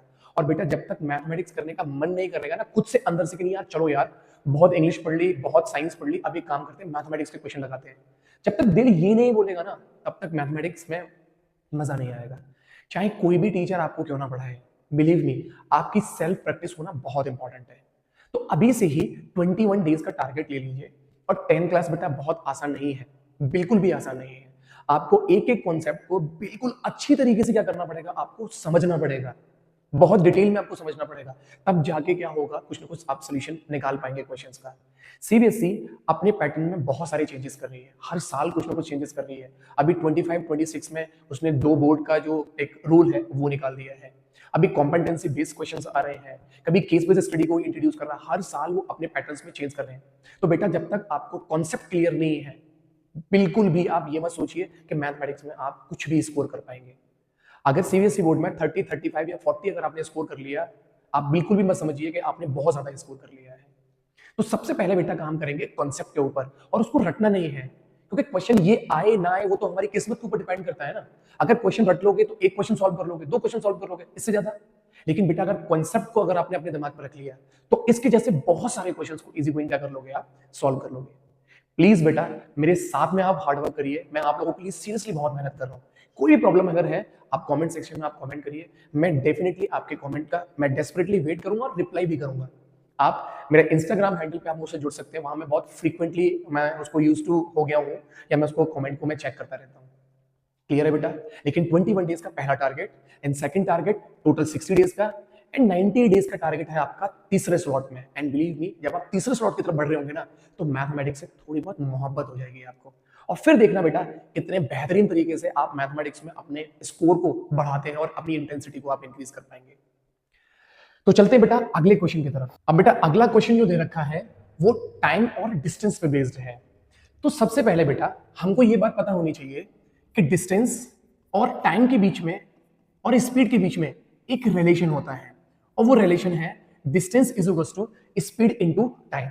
इसको बेटा याद कैसे रखेंगे, देखो कैसे मैं अपने आप को बीच में लेके आ रहा हूं, देव सर टीचर। आप इस लाइन को याद रखेंगे तो कभी भी आपको ये रिलेशन में कोई भी प्रॉब्लम नहीं होगी। अब चलते हैं क्वेश्चन की तरफ। क्वेश्चन बेटा उसने क्या बोला हुआ है कि कोई भी एक आदमी है वो 370 किलोमीटर चला है टोटल। कुछ डिस्टेंस जो उसने ट्रेवल किया है बेटा वो ट्रेन से किया है, और जो बचा हुआ है वो पार्ट किससे किया है, उसने कार से। मतलब ट्रेन और कार दोनों से उसने डिस्टेंस को ट्रेवल किया है। पहली कंडीशन में उसने क्या बोला है कि 250 किलोमीटर उसने किससे ट्रेवल किया है, ट्रेन से ट्रेवल किया है। वहीं बचा हुआ पार्ट है टोटल कितना था 370, 370 में से 250 उसने किससे ट्रेवल किया है, ट्रेन से। जो बचा पार्ट है वो उसने किससे किया है, कार से ट्रेवल किया है, और टोटल बेटे 4 घंटे का उसको टाइम लग रहा है। ये पहली कंडीशन थी। दूसरी कंडीशन में उसने क्या बोला हुआ है कि अगर 370 किलोमीटर 370 ही किलोमीटर उसने डिस्टेंस को टोटल ट्रेवल किया है, लेकिन अब सिचुएशन थोड़ी सी चेंज कर दी है। ट्रेन उसने कितने किलोमीटर को ट्रेवल किया है, 130 किलोमीटर उसने ट्रेवल किया है, और बचा पार्ट जो है वो किससे किया है, कार से उसने ट्रेवल किया है। तो अब उसको कितना टाइम लग रहा है, 18 मिनट्स लॉन्गर। पहले 4 घंटे लग रहे थे, अब 4 घंटे 18 मिनट उसको टोटल क्या लग रही है, टाइम लग रहा है। अब उसने बोला गया है कि ट्रेन की और कार की दोनों की स्पीड हमें बता दीजिए। तो सबसे पहले जो चीजें हमको फाइंड आउट करनी होती है बेटा, हम पहले उनको एक्स और वाई वेरिएबल को लेट कर लेते हैं। बहुत ध्यान से देखिए, बहुत इजी क्वेश्चन है। लेट स्पीड ऑफ ट्रेन कितनी दे रखी है, हम उसको लेट कर रहे हैं, कितना हो जाएगा x किलोमीटर पर आवर। और वहीं अगर हम कार के बारे में बात करेंगे तो कितना हो जाएगा y किलोमीटर पर आवर। अब बड़े ध्यान से एक छोटे से सिनेरियो को और समझिए। ये रिलेशन अगर आपके दिमाग में आ चुका है तो काम अभी बहुत आसान होने वाला है। मैं ये याद करने वाले ट्रिक को मैं यहां से हटा रहा हूं, बट प्लीज इसको याद रखिएगा। ये डिस्टेंस और जो टाइम वाले जो क्वेश्चंस हैं उसी तरीके से सॉल्व होने वाले हैं। सबसे इंपॉर्टेंट इसमें जो एक्चुअल जो हमारे पास में जो चीजें दे रखी हैं डिस्टेंस में से, स्पीड में से और टाइम में से, वो अगर आप पहली लाइन को पढ़ेंगे तो सिर्फ इसने इक्वलिटी में क्या बोल दिया है, टाइम बोल दिया है कि टाइम हमको एक्चुअली 4 आवर्स लग रहे हैं। तो मैं केस 1 यहां लिखता हूं। केस 1 में हमें फिलहाल टाइम बिल्कुल क्लियर दे रखा है और यहां से जो ये फॉर्मूला था इसमें से मैं टाइम का फॉर्मूला निकाल लेता हूं। तो मैं लिख सकता हूं डिस्टेंस अपॉन स्पीड। अब देखिए इस रिलेशन पे किस तरीके से ये क्वेश्चन सॉल्व होगा। उसने क्या कहा था कि 370 उसने टोटल डिस्टेंस ट्रेवल किया है, उसमें से कुछ पार्ट उसने किससे किया है, ट्रेन से। तो पहले हम टाइम निकाल लेते हैं कि जब उसने ट्रेन से जब उसने ट्रेवल किया है x किलोमीटर पर आवर की स्पीड से, तो उसको टोटल टाइम कितना लग गया है। तो टाइम का फॉर्मूला कितना होता है, डिस्टेंस अपॉन स्पीड। तो डिस्टेंस कितना है हमारे पास में 250 और ट्रेन की स्पीड कितनी होगी x, तो अपॉन कितना हो गया x। वहीं इन दोनों का ही जो कॉम्बिनेशन है तभी तो टोटल घंटे उसके लगे हैं, टोटल आवर कितने लगे हैं 4 आवर। अब उसने क्या बचा था, जो रेस्ट जो है वो किससे उसने ट्रेवल किया, कार से। तो है हमारे पास में टोटल कितना 370 में से कितना माइनस कर दिया 250, तो टोटल कितना हो गया 120 किलोमीटर बेटे उसने किससे ट्रेवल किया है, कार से। तो ये तो डिस्टेंस हो गया। अब हम स्पीड के बारे में बात करेंगे तो कार की स्पीड कितनी है y, तो यही y आ गया। अब एक छोटे से कंडीशन को और समझिए, डिस्टेंस अपॉन स्पीड टाइम होता है, डिस्टेंस अपॉन स्पीड टाइम होता है, और इज इक्वल के साइड में भी अगर आप देखेंगे तो वहां पे भी क्या है, टाइम है। और इसका मतलब जो ये कंडीशन दे रखी है हमारी बिल्कुल करेक्ट है। लेफ्ट हैंड साइड भी हमारे पास में क्या है, टाइम है, और राइट हैंड साइड में भी हमारे पास में क्या है, टाइम है। ये थी हमारी इक्वेशन फर्स्ट। दूसरी कंडीशन में बेटा उसने क्या बोला हुआ है, if he travel 130 kilometre by train, case 2। फिर से यहां पे ये सेम फॉर्मूला लगने वाला है, डिस्टेंस अपॉन स्पीड, क्योंकि टाइम की इररिलेवेंट उसने बातचीत की है। तो डिस्टेंस कितना है ट्रेन से 130 और ट्रेन की स्पीड कितनी है x। तो देखिए डिस्टेंस अपॉन स्पीड कितना हो चुका है, टाइम, प्लस उसने फिर क्या बोला, रेस्ट बाय कार। तो 130 किलोमीटर तो वो चला था, टोटल था कितना 370 में से कितना माइनस कर दिया 130 माइनस कर दिया, तो कितना बचा हमारे पास में 240 किलोमीटर। तो 240 किलोमीटर उसने किससे ट्रेवल किया है, कार से, और कार की स्पीड कितनी है y।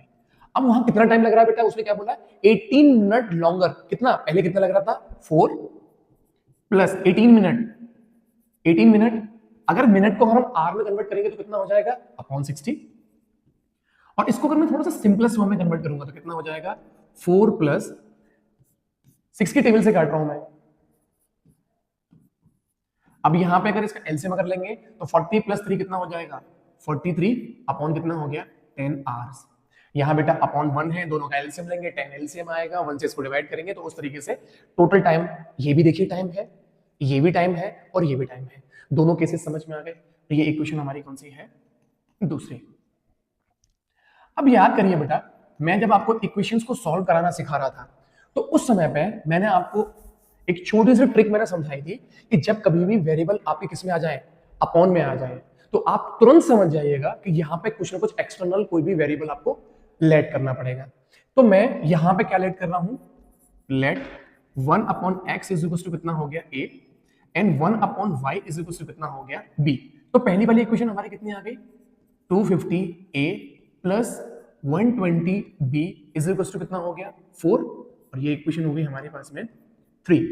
यहां अगर बात करते हैं तो 130a plus 240b is equal to कितना हो गया 43 अपॉन 10, और ये इक्वेशन है हमारे पास में 4th। अब इन दोनों इक्वेशंस को बेटा हमें क्या करना है, चाहे एक एलिमिनेशन मेथड से या फिर सब्स्टिट्यूशन मेथड से, किसी से भी आप क्या कर लीजिए, इसको सॉल्व कर लीजिए। मैं यहां पे मल्टीप्लाई कर रहा हूं 2 का मल्टीप्लाई, और यहां मल्टीप्लाई कर रहा हूं 1 का। मैं क्यों कर रहा हूं, क्योंकि मुझे मालूम है 2 का मल्टीप्लाई करने पे यहां 120 मल्टीप्लाइड बाय 2 कितना हो जाएगा 240 हो जाएगा, और ये b वाला जो पार्ट है वो क्या हो जाएगा हमारा कैंसिल आउट हो जाएगा। तो देखिए यहां से इक्वेशन हमारी क्या बनेगी, 250 का अगर 2 में मल्टीप्लाई करेंगे कितना आ जाएगा 500a प्लस ये कितना हो जाएगा 240b इज इक्वल टू 4 2 से कितना हो गया 8। यहां अगर बात करते हैं तो सेम टू सेम इक्वेशंस हमारी एज इट इज आ जाएगी। और यहाँ कितना हो गया 43 अपॉन कितना हो गया 10। अब जब मैं इसको सॉल्व करूंगा, ये दोनों प्लस के हैं तो ये माइनस का, ये माइनस का और ये माइनस का, तो एक प्लस का और एक माइनस का दोनों कैंसिल आउट हो जाएगा।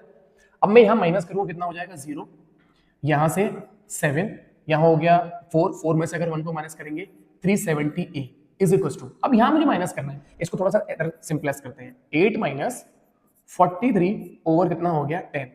अगर मैं यहाँ एलसीएम लूंगा कितना आ जाएगा 80 माइनस का 43 अपॉन कितना हो गया 10 और यहाँ 7, आगे 4 5 6 7 8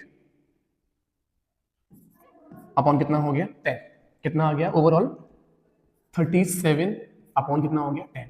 अगर मैं यहाँ से a की वैल्यू अगर मैं फाइंड आउट करूं तो a इज इक्वल टू कितना हो गया 37 अपॉन 10 मल्टीप्लाइड बाय 370, सॉरी ये मल्टीप्लाई में नहीं आएगा, ये डिवाइड में आ जाएगा, इसके साथ में ये मल्टीप्लाई हो जाएगा,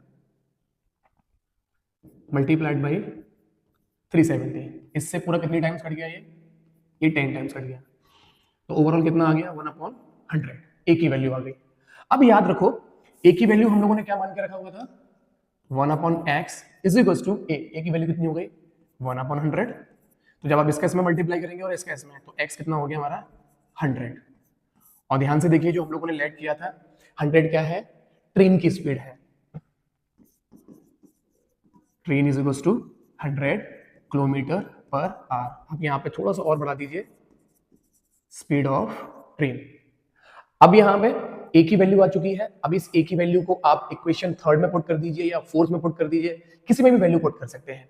मैं a की वैल्यू पुट कर रहा हूँ फर्स्ट वाले इक्वेशन, आई मीन थर्ड वाले इक्वेशन में, तो 250 मल्टीप्लाइड बाय a की वैल्यू है 1/100 plus 120b is equal to 4, ये इससे ये कैंसिल आउट हो गया। अब बेटा यहाँ से जब हम इसको सॉल्व करेंगे तो कितना आ जाएगा 120b इज इक्वल टू 4, ये यहाँ से जब इधर शिफ्ट करेंगे राइट हैंड साइड में तो 25/10, और इन दोनों का अगर एलसीएम निकालेंगे कितना आ जाएगा 10, 40 माइनस का 25 और यहाँ 120b, b की वैल्यू बेटा यहाँ कितनी आ जाएगी, इनको माइनस करने में 15/10 multiplied by 120 and it will be 15/1200। जब इसको कैंसिल आउट किया जाएगा तो b की वैल्यू आ जाएगी 1/80। अब ध्यान से देखिए बिल्कुल लास्ट और बहुत छोटा सा पार्ट रह गया है और देखिए आंसर आने वाला है। b हम लोगों ने क्या कंसीडर किया था 1/y is equal to, b की वैल्यू कितनी आई हुई है 1/80, और जब हम इसको क्रॉस मल्टीप्लाई करेंगे तो y इज इक्वल टू कितना आ जाएगा 80। अब ध्यान से देखिए y हमने क्या कंसीडर किया था कार की स्पीड, बस एक लाइन यहाँ पे और इंक्लूड करेंगे, speed of car is equal to 80 kilometre per hour, और यहाँ होगा बेटा ये क्वेश्चन खत्म। इसमें ये रिलेशन जो मैंने आपको पहले इससे पहले वाले क्वेश्चन में बताया था वो रिलेशन आप लोग याद रखेंगे और किस तरीके से हम लोगों ने ये क्वेश्चन को सॉल्व किया है। याद रखना ये दो केसेस बहुत इंपॉर्टेंट है, बाकी हम लोग पहले भी सीख चुके हैं इक्वेशन को किस तरीके से सॉल्व करना है जब वेरिएबल हमारे डिनोमिनेटर में होते हैं। बहुत इजी लेवल पे क्वेश्चन है बेटा, लेकिन बहुत इंपॉर्टेंट कैटेगरी का है। जितनी ज्यादा बार आप इस टाइप के क्वेश्चंस को अगर प्रैक्टिस कर सकते हैं उतनी ज्यादा बार क्वेश्चंस की प्रैक्टिस करनी है। आगे चलते हैं बेटा। अब जो बेटा ये क्वेश्चन दे रखा है ये बहुत ही इंपॉर्टेंट कैटेगरी का और बहुत ही प्यारा क्वेश्चन है। क्वेश्चन क्या है, प्लेस ए एंड बी और उनके बीच का डिस्टेंस जो है वो कितना है 100 किलोमीटर। मैं डायग्राम की हेल्प से आपको समझाने की कोशिश करता हूं। मैंने यहाँ एक पॉइंट ले लिया, इस पॉइंट का नाम है ए और ये पॉइंट है, इस पॉइंट का नाम है बी, और बेटा इनके बीच का डिस्टेंस कितना है 100 किलोमीटर, जो कि क्वेश्चन में हमें बोला गया है। आगे उसने क्वेश्चन में क्या बोला है, एक कार जो है वो पॉइंट ए से स्टार्ट हो रही है और दूसरी कार जो है वो बी पॉइंट से स्टार्ट हो रही है सेम टाइम में। एक कार यहां से स्टार्ट हो रही है और एक यहां से, और उसमें सेम डायरेक्शन में बेटे वो मूव कर रही है। तो देखो ध्यान से, ये कार भी इस डायरेक्शन में मूव कर रही है और बी वाली कार भी इधर मूव कर रही है, और उन्होंने क्या बोला हुआ है कि एक पर्टिकुलर पॉइंट है उसमें वो मीट कर रही है कितने टाइम में 5 आवर में। यहां पॉइंट एम में ए और बी दोनों के दोनों क्या कर रहे हैं मीट कर रहे हैं, और टाइम कितना लग रहा है 5 आवर लग रहे हैं। तो ये पहली सिचुएशन के हिसाब से हमको कंडीशन बनानी है, पहले इसको समझते हैं। मैं बेटा क्योंकि दोनों कार की स्पीड निकालनी है तो मैं पहले वाली कार की स्पीड को क्या कंसीडर कर रहा हूं x किलोमीटर पर आवर, और वहीं दूसरी कार की स्पीड को कितना मान रहा हूं y किलोमीटर पर आवर। अब सबसे पहले बेटा मैं एक छोटी सी चीज को समझने की मतलब मैं आपको समझाने की कोशिश कर रहा हूं। जब एक गाड़ी ने यहां से जब वो m तक जब पहुंचा तो उसने कुछ तो डिस्टेंस को कवर अप किया होगा। ध्यान से हमारे पास में एक फॉर्मूला है, distance is equal to speed into time. Distance मुझे निकालना है कि ए कार ने जब वो ए से लेके एम पॉइंट तक पहुंची तो उसने कितना डिस्टेंस कवर किया। अब देखो ध्यान से, टाइम हमारे पास में बेटा कितना है 5, तो मैंने यहां 5 लिख दिया। और स्पीड कितनी है हमारे पास में x। तो मैं कार ए का अगर मैं डिस्टेंस अगर निकालूं तो मैं बोल सकता हूं यहां पे distance of car A 5x। यहां से यहां तक की जो स्पीड हो गई वो कितनी हो गई, सॉरी डिस्टेंस जो हो गया वो कितना हो गया 5x। अगर मैं बात करूं बी कार ने कितना डिस्टेंस कवर किया जब वो एम तक पहुंचा तो देखिए फिर से वही बी कार, और बी कार की स्पीड कितनी थी y, और इनको भी टाइम कितना लग रहा था 5। तो यहां देखिए डिस्टेंस कितना हो गया, कार बी का डिस्टेंस कितना हो गया 5y किलोमीटर। यूनिट भी लगा लीजिए बेटे, यहां भी यूनिट लगा लीजिए। अब जो ये कंडीशन दे रखी है हमें 100 किलोमीटर दे रखा है। अब अगर मुझे निकालना हो, बहुत ध्यान से देखिए, ये भी देखिए डिस्टेंस है, ये भी डिस्टेंस है, और ये भी डिस्टेंस दे रखा है। ध्यान से देखो, अगर मैं 5x में से मैं y किलोमीटर मतलब जो b की जो स्पीड जो आई है ये कितना आया था हमारे पास में 5y आ गया था डिस्टेंस यहां से यहां तक। 5x में से 5y को अगर मैं माइनस कर दूं तो वो इसके बराबर आ जाएगा। देखिए मैं उसको बिल्कुल इस तरीके से लिख रहा हूं, 5x minus 5y is equal to कितना हो गया 100। मैं अगर यहां से 5 कॉमन ले लूं तो कितना आ जाएगा x minus y is equal to कितना हो गया 100, and x minus y is equal to कितना हो गया 100 ओवर 5। और जब मैं 5 से जब इसको कैंसिल आउट करूंगा तो कितना हो जाएगा x minus y is equal to 20। पहली कंडीशन निकल आई बेटा। मैं एक बार दोबारा समझा रहा हूं, कार जब a जब चली है कहां तक m पॉइंट तक, तो उसने कुछ तो डिस्टेंस को ट्रेवल किया होगा। टाइम हमारे पास में एक्यूरेट दे रखा है 5, और हमने स्पीड को मान लिया है x। डिस्टेंस का फॉर्मूला होता है स्पीड इनटू टाइम। स्पीड कितनी है हमारे पास में x, टाइम कितना है हमारे पास में 5, तो 5x हमारे पास में डिस्टेंस हो जाएगा a से लेके m तक। देखिए ये 5x लिख दिया है। बिल्कुल इसी तरीके से जो कार B है वो कितने किलोमीटर पर आवर से चल रही है y किलोमीटर पर आवर से, और उसको भी कितना टाइम लग रहा है 5 आवर्स का टाइम लग रहा है। तो अगर मैं डिस्टेंस निकालना चाहूं कि B कार ने कितना डिस्टेंस कवर अप कर लिया तो 5y हो जाएगा। क्लियर है। अब बहुत ध्यान से समझने की कोशिश करिए, a से लेके m तक का डिस्टेंस कितना है हमारे पास में 5x। मैं 5x में से अगर 5y को माइनस कर दूं तो 100 के बराबर आ जाएगा। उसी सिचुएशन को मैंने यहां लिख दिया है, और ये हमारा हो गया केस फर्स्ट। अब वही देखो, अब उसने क्या बोला हुआ है केस 2 के बारे में बात की है, बहुत ध्यान से समझो, बहुत इजी पार्ट है। अब उसने क्या बोला हुआ है, if they travel towards each other, अगर वो दोनों ये a था और ये b पॉइंट था, ये a पॉइंट है ये b पॉइंट है, और इन दोनों के बीच में डिस्टेंस कितना था बेटा 100 इनके बीच में डिस्टेंस था। अब अगर ये यहां से यहां पे चल रहे हैं सेम डायरेक्शन में, और मैंने पॉइंट दे दिया यहां पे, मान लीजिए चलो n दे दिया, n पॉइंट पे क्या कर रहे हैं ये दोनों के दोनों मीट कर रहे हैं। तो a की स्पीड कितनी थी हमारे पास में x किलोमीटर पर आवर, और b की स्पीड कितनी थी y किलोमीटर पर आवर। अब जैसे हम लोगों ने वहां निकाला था उसको समझ लेते हैं, a ने n तक पहुंचने में कितना डिस्टेंस कवर किया। देखो a distance travel by a, distance by a, तो डिस्टेंस का फॉर्मूला कितना होता है, distance is equal to speed into time. तो स्पीड हमारे पास में कितनी है x, तो मैंने x मान लिया, और टाइम हमारे पास में यहां पे नहीं दे रखा है। देखिए कोई टाइम दे रखा है, हाँ दे रखा है, बिल्कुल दे रखा है, 1 आवर हमें टाइम दे रखा है, तो मैंने यहां पे 1 लिख लिया। तो मैं यहां लिख सकता हूं कितना हो गया x किलोमीटर हमारे पास में हो गया। यहां से यहां तक कितना हो गया x किलोमीटर का उसने डिस्टेंस को ट्रेवल कर लिया जब ये n पॉइंट तक पहुंचा है। बिल्कुल उसी तरीके से डिस्टेंस ट्रेवल बाय b ने कितना डिस्टेंस को ट्रेवल कर लिया यहां से यहां तक पहुंचने में, तो b की स्पीड कितनी है बेटा y, सेम फॉर्मूला लगेगा स्पीड इनटू टाइम। तो देखिए ध्यान से y multiplied by time, time कितना दे रखा है 1 आवर, तो यहां से कितना निकल आएगा y किलोमीटर निकल आएगा, यहां से आ गया y किलोमीटर। अब ध्यान से देखिए इन दोनों के बीच का डिस्टेंस टोटल कितना दे रखा है y, तो देखिए केस 2 यहां से कितना इजीली बन गया है। ये कितना बन चुका है यहां पे, ये x किलोमीटर है, तो मैं यहां लिख सकता हूं x plus y is equal to कितना हो चुका है 100, और ये इक्वेशन हमारे पास में कितनी हो चुकी है सेकंड। चलो रोमन में लिख लेते हैं इसको, ये दूसरी इक्वेशन हो गई। क्लियर है? जैसे हम लोगों ने ये वाला पार्ट निकाला था, बिल्कुल इसको भी हम लोगों ने दूसरे पार्ट को भी इसी तरीके से निकाला है। ए जो है वो एन पॉइंट पे, क्योंकि अब दोनों एक ही डायरेक्शन में मूव कर रही है बेटा, दोनों एक ही डायरेक्शन में मूव कर रही है, तो ए कार जो है मैंने एक पॉइंट दे दिया एन पे आके मीट कर रही है, बी कार भी किस वाले पॉइंट पे, एन पॉइंट पे मीट कर रही है। तो ए ने जब एन तक जब वो पहुंची है कार, तो कुछ ना कुछ तो डिस्टेंस को ट्रेवल किया होगा। तो डिस्टेंस का फॉर्मूला कितना होता है, स्पीड इनटू टाइम। स्पीड कितनी थी ए की, एक्स, और टाइम कितना लग रहा है 1 आवर। तो x मल्टीप्लाइड बाई 1 कितना हो जाएगा, x किलोमीटर। तो यहां से यहां तक ट्रेवल करने में उसको कितना डिस्टेंस ट्रेवल कर लिया, x किलोमीटर। बिल्कुल उसी तरीके से b कार ने कितना डिस्टेंस ट्रेवल कर लिया जब वो n के पास में जब पहुंचा था, तो b की स्पीड कितनी है, y किलोमीटर। तो y मल्टीप्लाइड बाई टाइम कितना है 1, तो y किलोमीटर इसमें डिस्टेंस ट्रेवल कर लिया। और ध्यान से देखो इन दोनों के बीच का डिस्टेंस कितना था, 100। तो मैं लिख सकता हूं x plus y is equal to 100। अब बस क्या करना है, दोनों इक्वेशन को सॉल्व कर लेना है। x minus y is equal to 20, मैंने इन दोनों को कैंसिल आउट कर दिया। 2x इज इक्वल टू कितना हो गया 120, and x is equal to कितना हो गया 120 ओवर 2, और x की वैल्यू कितना आ गया 60 किलोमीटर पर आवर। और x वाली बेटे हमारे पास में कौन सी वाली कार थी, कार A थी। अब ये x की वैल्यू कहीं पे भी पुट कर दीजिए, चाहे आप यहां पुट कर दीजिए, चाहे आप ऊपर पुट कर दीजिए। मैं सेकंड वाली क्वेश्चन में पुट कर रहा हूं, तो 60 plus y is equal to 100, and y is equal to कितना हो गया है 100 माइनस का 60, that is 40 kilometre per hour. तो ये हमारे पास में कौन सी हो गई, कार B की स्पीड हो गई बेटा। और इस तरीके से ये क्वेश्चन भी हमारा क्या हो गया, सॉल्व हो गया।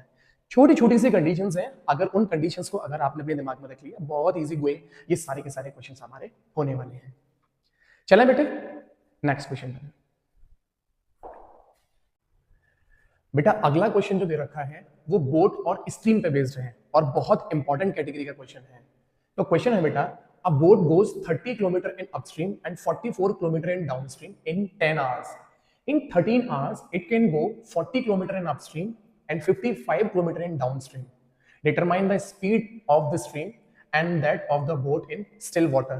बेटा इस पूरे क्वेश्चन में सिर्फ 2 वर्ड ऐसे हैं, अगर उनके मीनिंग अगर अच्छी तरीके से आप लोग समझ गए तो पूरा क्वेश्चन बहुत इजीली क्या करने वाले हैं आप लोग, सॉल्व करने वाले हैं। जिसमें पहला वर्ड है हमारे पास में अपस्ट्रीम एंड दूसरा वर्ड है डाउनस्ट्रीम। तो चलिए समझते हैं सबसे पहले अपस्ट्रीम और डाउनस्ट्रीम है क्या। मैंने यहाँ पे ये रिवर बनाई, और ये इसमें पानी ऑफ कोर्स क्या हो रहा है, फ्लो हो रहा है, और मैंने ये बोट बनाई। और ध्यान से देखिए, जब ये बोट स्टिल वाटर मतलब क्या होता है, जब उस पानी के अंदर कोई भी स्ट्रीम्स नहीं है, मतलब उसमें कोई भी लहरें नहीं है।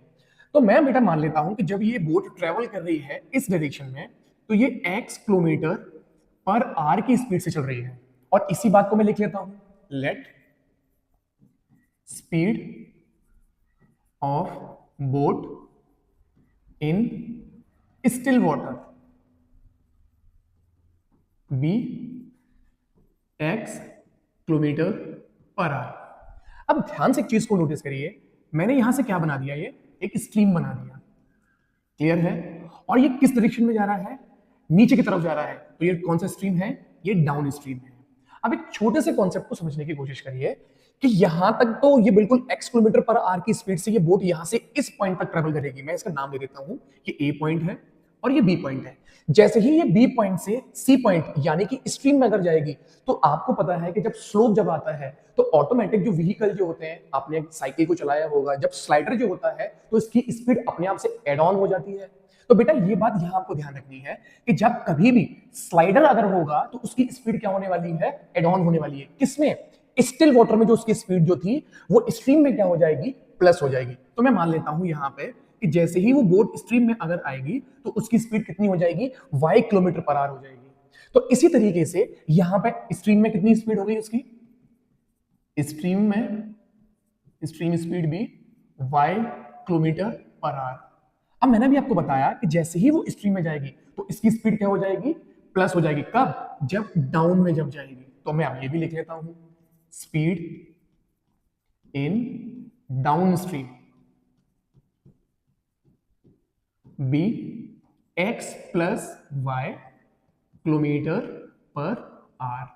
स्टिल वाटर में जो स्ट्रीम में जो होगी और जो उसकी स्पीड होगी क्या होगी, एड ऑन हो जाएगी।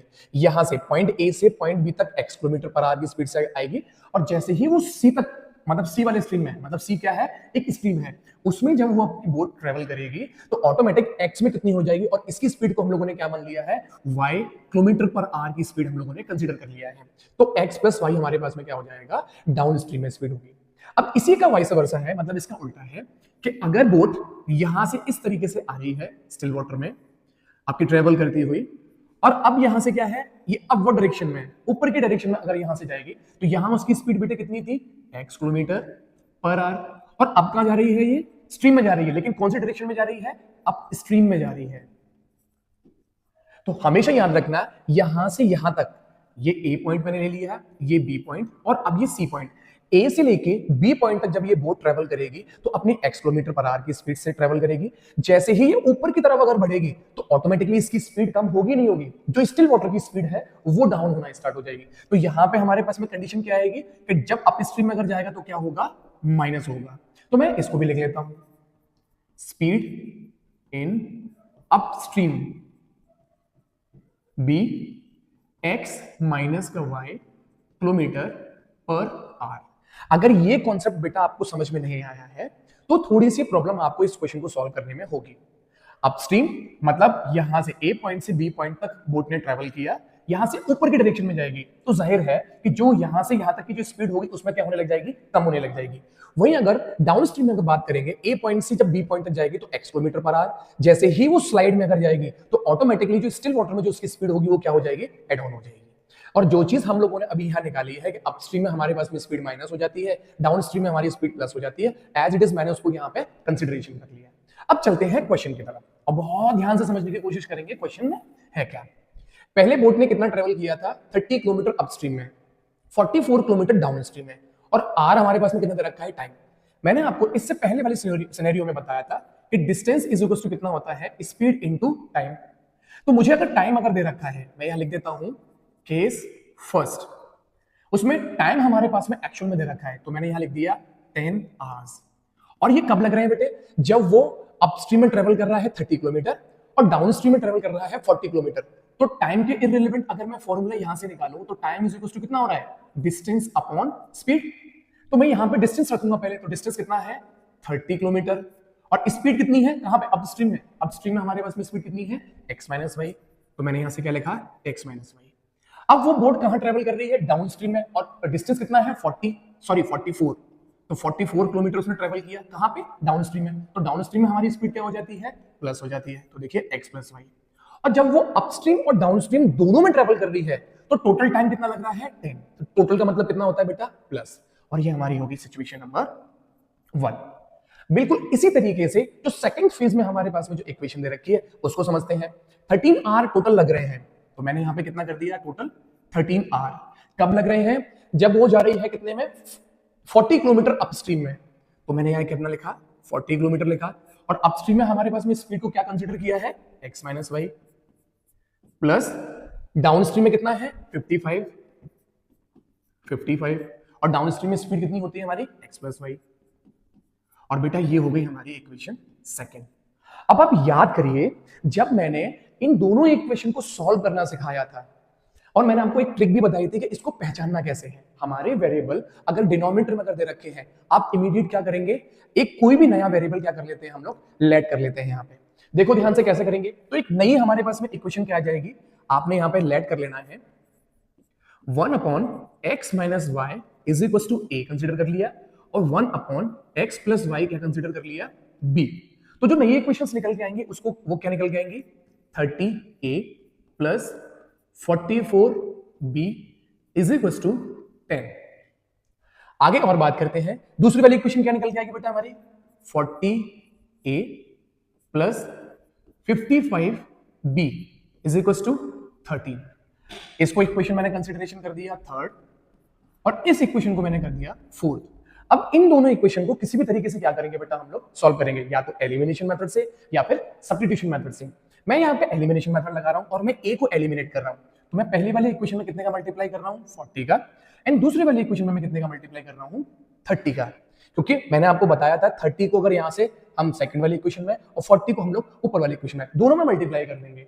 मैं अभी बेसिक्स को भूला नहीं हूं, जो मैंने आपको भी बताया है उसी तरीके से जब आप एडवांस जब पहुंचेंगे, जब दोबारा से इसको रिवीजन करेंगे, तो उसके कोई भी मेथड आप क्या कर सकते हैं, इंप्लीमेंट कर सकते हैं। अब देखिए मल्टीप्लाई करने पे क्या आएगा, 4 3 से कितना होता है बेटा 12, और 2 जीरोज हैं तो 2 जीरोज आ गई और ये ए हो गया।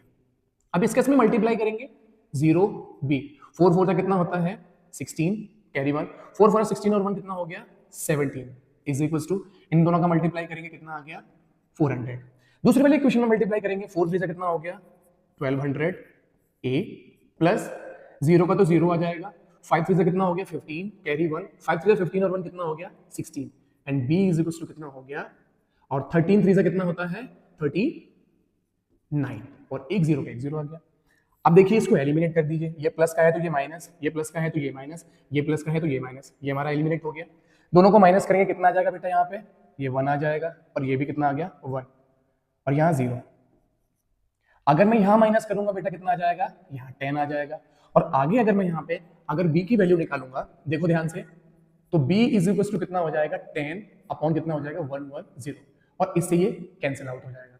तो b की वैल्यू फाइनली कितनी निकल के आ गई 1/11। क्लियर है बेटा। अब जो ये b की वैल्यू निकल के आई है, अब मैं इसको वैल्यू को पुट करूंगा, चाहे मैं इक्वेशन इसमें वैल्यू पुट कर दूंगा और थर्ड वाली में, या फिर किसमें पुट कर दूंगा फोर्थ वाली में। तो मैं थर्ड वाली इक्वेशन में मैं पुट कर रहा हूं, तो थर्ड वाली इक्वेशन कितनी है 30a plus 44b is equal to 10। b की वैल्यू कितनी है 1/11, तो 30a plus 44 multiplied by 1/11 is equal to 10। जब मैं 11 से इसको जब कट करूंगा कितनी टाइम्स चला जाएगा बेटा 4 टाइम्स, तो 30a इज इक्वल टू 10, ये 4 1 4 हो गया। जब मैं इसको वहां लेके जाऊंगा किसमें कन्वर्ट हो जाएगा माइनस में, और जब मैं इनको माइनस करूंगा तो 6 और 30 कहाँ जाएगा बेटा डिवाइड में, और a की वैल्यू कितनी आ गई हमारी 6 से 1 टाइम 5, 1/5 आ गई आपकी a की वैल्यू। a की वैल्यू कितनी आ गई 1/5। अभी हम लोगों को यहाँ पे a और b की वैल्यू निकालनी नहीं थी, हमें क्या निकालनी थी x और y की वैल्यू, क्योंकि हम लोगों को स्ट्रीम में वैल्यू निकालने के लिए बोला है और स्टिल वाटर में। तो अब जो ये a और b की वैल्यू निकल के आई है, जो हम लोगों ने एक वेरिएबल को लेट किया था, अब वहां उसकी वैल्यू पुट करने का टाइम आ चुका है। तो देखिए एक और छोटा सा पार्ट है और क्वेश्चन खत्म। 1/x minus y is equal to a की वैल्यू कितनी है 1/5, तो यहाँ मैंने 1/5 कर दिया। बाय क्रॉस मल्टीप्लीकेशन इसका मल्टीप्लाई यहां करेंगे और इसका मल्टीप्लाई यहां करेंगे, तो कितना हो जाएगा x minus y is equal to 5, और ये इक्वेशन अब हमारे पास में कौन सी आ जाएगी, फिफ्थ इक्वेशन आ जाएगी। वहीं अगर जो b हमारे पास में कितना आया था, देखो ध्यान से 1/x plus y, 1/x plus y is equal to 1/11, b की वैल्यू कितनी थी 1/11, क्रॉस मल्टीप्लाई करेंगे, यहाँ इसका मल्टीप्लाई यहाँ करेंगे, तो दूसरी इक्वेशन कितनी आ जाएगी x plus y is equal to 11, और ये इक्वेशन होगी हमारी 6th। फाइनली इन दोनों इक्वेशन को अगर हम सॉल्व करेंगे तो क्या आ जाएगा, देखो ये कैंसिल आउट हो गया, x प्लस एक्स कितना हो गया यहाँ पे, ये 2x हो गया, और 11 में अगर मैं 5 को प्लस करूंगा तो कितना आ जाएगा 11 और प्लस 5 16 हो जाएगा, and x is equal to कितना हो गया 16/2, that is 8 kilometre per hour. अब ये 8 वैल्यू चाहे इक्वेशन 5th तो चाहे 6 किसी में भी वैल्यू पुट कर लीजिए, मैं 5th में पुट कर रहा हूं, तो x minus y is equal to कितना है 5, तो 8 minus y is equal to कितना हो गया 5, minus y is equal to 5 minus का 8, एंड माइनस का y is equal to minus का 3, तो यहां से y की वैल्यू हमारी कितनी आ चुकी है 3 किलोमीटर पर आवर। अब ध्यान से देखिए x की वैल्यू कितनी थी हमारे पास में, I मीन निकल के आई है वो 8 किलोमीटर पर आवर निकल के आई है, और y की वैल्यू हमारे पास में कितनी निकल के आई है 3 किलोमीटर पर आवर निकल के आई है। और हमें शायद यही निकालना था कि स्टिल वाटर में और स्ट्रीम में दोनों में हमारे पास में स्पीड क्या होगी। तो स्टिल वाटर में हमारी स्पीड कितनी हो गई 8 किलोमीटर पर आवर, और स्ट्रीम में हमारे पास में स्पीड कितनी हो चुकी है 3 किलोमीटर पर आवर। और इस तरीके से ये क्वेश्चन आपका सॉल्व होने वाला है। जब कभी भी बेटा इस टाइप का जब क्वेश्चन आएगा, मेन मुझे आपको ये इक्वेशंस को सॉल्व करना नहीं सिखाना था, हो सकता है कि कैलकुलेशन में थोड़ा सा ऊपर नीचे रहे, लेकिन मुझे आपको ये इक्वेशन बनाना सिखाना था। मेनली अपस्ट्रीम और डाउनस्ट्रीम के कॉन्सेप्ट को मुझे आपको समझाना था। अगर ये कॉन्सेप्ट आपको बहुत अच्छी तरीके से आ चुका है, बिलीव मी, पूरे 5 मार्क्स का क्वेश्चन, बड़े क्वेश्चन में ये इस क्वेश्चन को पूछा जाता है। क्लियर है बेटा, प्रैक्टिस करिए बहुत बार इस टाइप के क्वेश्चंस की। अगर डेफिनेटली आप प्रैक्टिस करेंगे, आप यकीन मानिए ये टाइप के क्वेश्चंस हमेशा एग्जामिनेशन में पूछे ही जाते हैं। अब चलते हैं बेटा अगले क्वेश्चन की तरफ। अगला क्वेश्चन भी बेटा बिल्कुल वैसा क्वेश्चन है जो अभी हम लोगों ने अपस्ट्रीम और डाउनस्ट्रीम से रिलेटेड सॉल्व किया है। इस क्वेश्चन में आप थोड़ी सी स्पीड में, क्योंकि अब हम समझ चुके हैं कि अपस्ट्रीम क्या है और डाउनस्ट्रीम क्या है, तो डायरेक्टली मैं लिख रहा हूं let speed in still water be x kilometre per hour and in streams be y kilometre per hour. और वहीं अभी हम लोग सीख चुके हैं अपस्ट्रीम में हमारी स्पीड कितनी है, अपस्ट्रीम में स्पीड है x minus y kilometre per hour, और डाउनस्ट्रीम में क्या है x प्लस का y किलोमीटर पर आवर। अब कंडीशन के अकॉर्डिंग जो बोला हुआ है उसने, केस 1 उसने क्या बोला है 16 किलोमीटर, कहां अपस्ट्रीम में, तो 16 अपॉन अपस्ट्रीम में क्या होती है हमारी स्पीड, देखो ध्यान से 16 अपॉन अपस्ट्रीम में कितना है माइनस, तो x माइनस वाई, और डाउनस्ट्रीम में तो 24 upon x plus y is equal to कितना हो गया 6 आवर्स हो गया। ये इक्वेशन हमारी कौन सी हो गई, फर्स्ट इक्वेशन हो गई। वहीं अगर आगे बात करते हैं तो उसने क्या बोला है 12 किलोमीटर अपस्ट्रीम में, तो 12 हो गया, और अपस्ट्रीम में हमारे पास में स्पीड कितनी होती है x minus y plus downstream में कितनी होती है प्लस x प्लस वाई, और उसने क्या बोला है सेम टाइम, मतलब यहां भी कितना टाइम लगा है 6 आवर का टाइम लगा है। अब बस आपको क्या करना है इन दोनों इक्वेशन को सॉल्व करना है। अभी मैंने जैसे इस क्वेश्चन को सॉल्व किया था, दोनों ही वेरिएबल हमारे पास में x और y डिनोमिनेटर में आ गए हैं। ये इस टाइप के क्वेश्चंस की पहचान है बेटा। जब तक आप अगर ये पहचान नहीं समझेंगे, इनको अपने दिमाग में नहीं रखेंगे, क्वेश्चन सॉल्व आप लोगों से नहीं होगा। मेजरली इस पूरे कॉन्सेप्ट में अपस्ट्रीम और डाउनस्ट्रीम का सीन था, जो मैं आपको बहुत अच्छी तरीके से इससे पहले वाले क्वेश्चन में बता चुका हूं। क्लियर है? ये जो पार्ट जो मैं लिखता हूं, जो लेट करने वाला पार्ट है, इस पूरे को आपको लिखना पड़ेगा एग्जामिनेशन में जब कभी भी आप एग्जीक्यूट कर रहे होंगे, अदरवाइज बहुत प्रॉब्लम आपको क्रिएट होने वाली है। आते हुए भी क्वेश्चन में बेटा अगर मार्क्स कट जाते हैं ना, तो सीरियसली बहुत बुरा लगता है। क्लियर है? और इसके बाद में हमारा ये पूरा जो चैप्टर है लीनियर इक्वेशन का, वो खत्म हो चुका है। क्लियर है बेटा? अगर कोई भी डाउट आपको होते हैं लीनियर इक्वेशन से रिलेटेड, आप मुझे कमेंट करिए।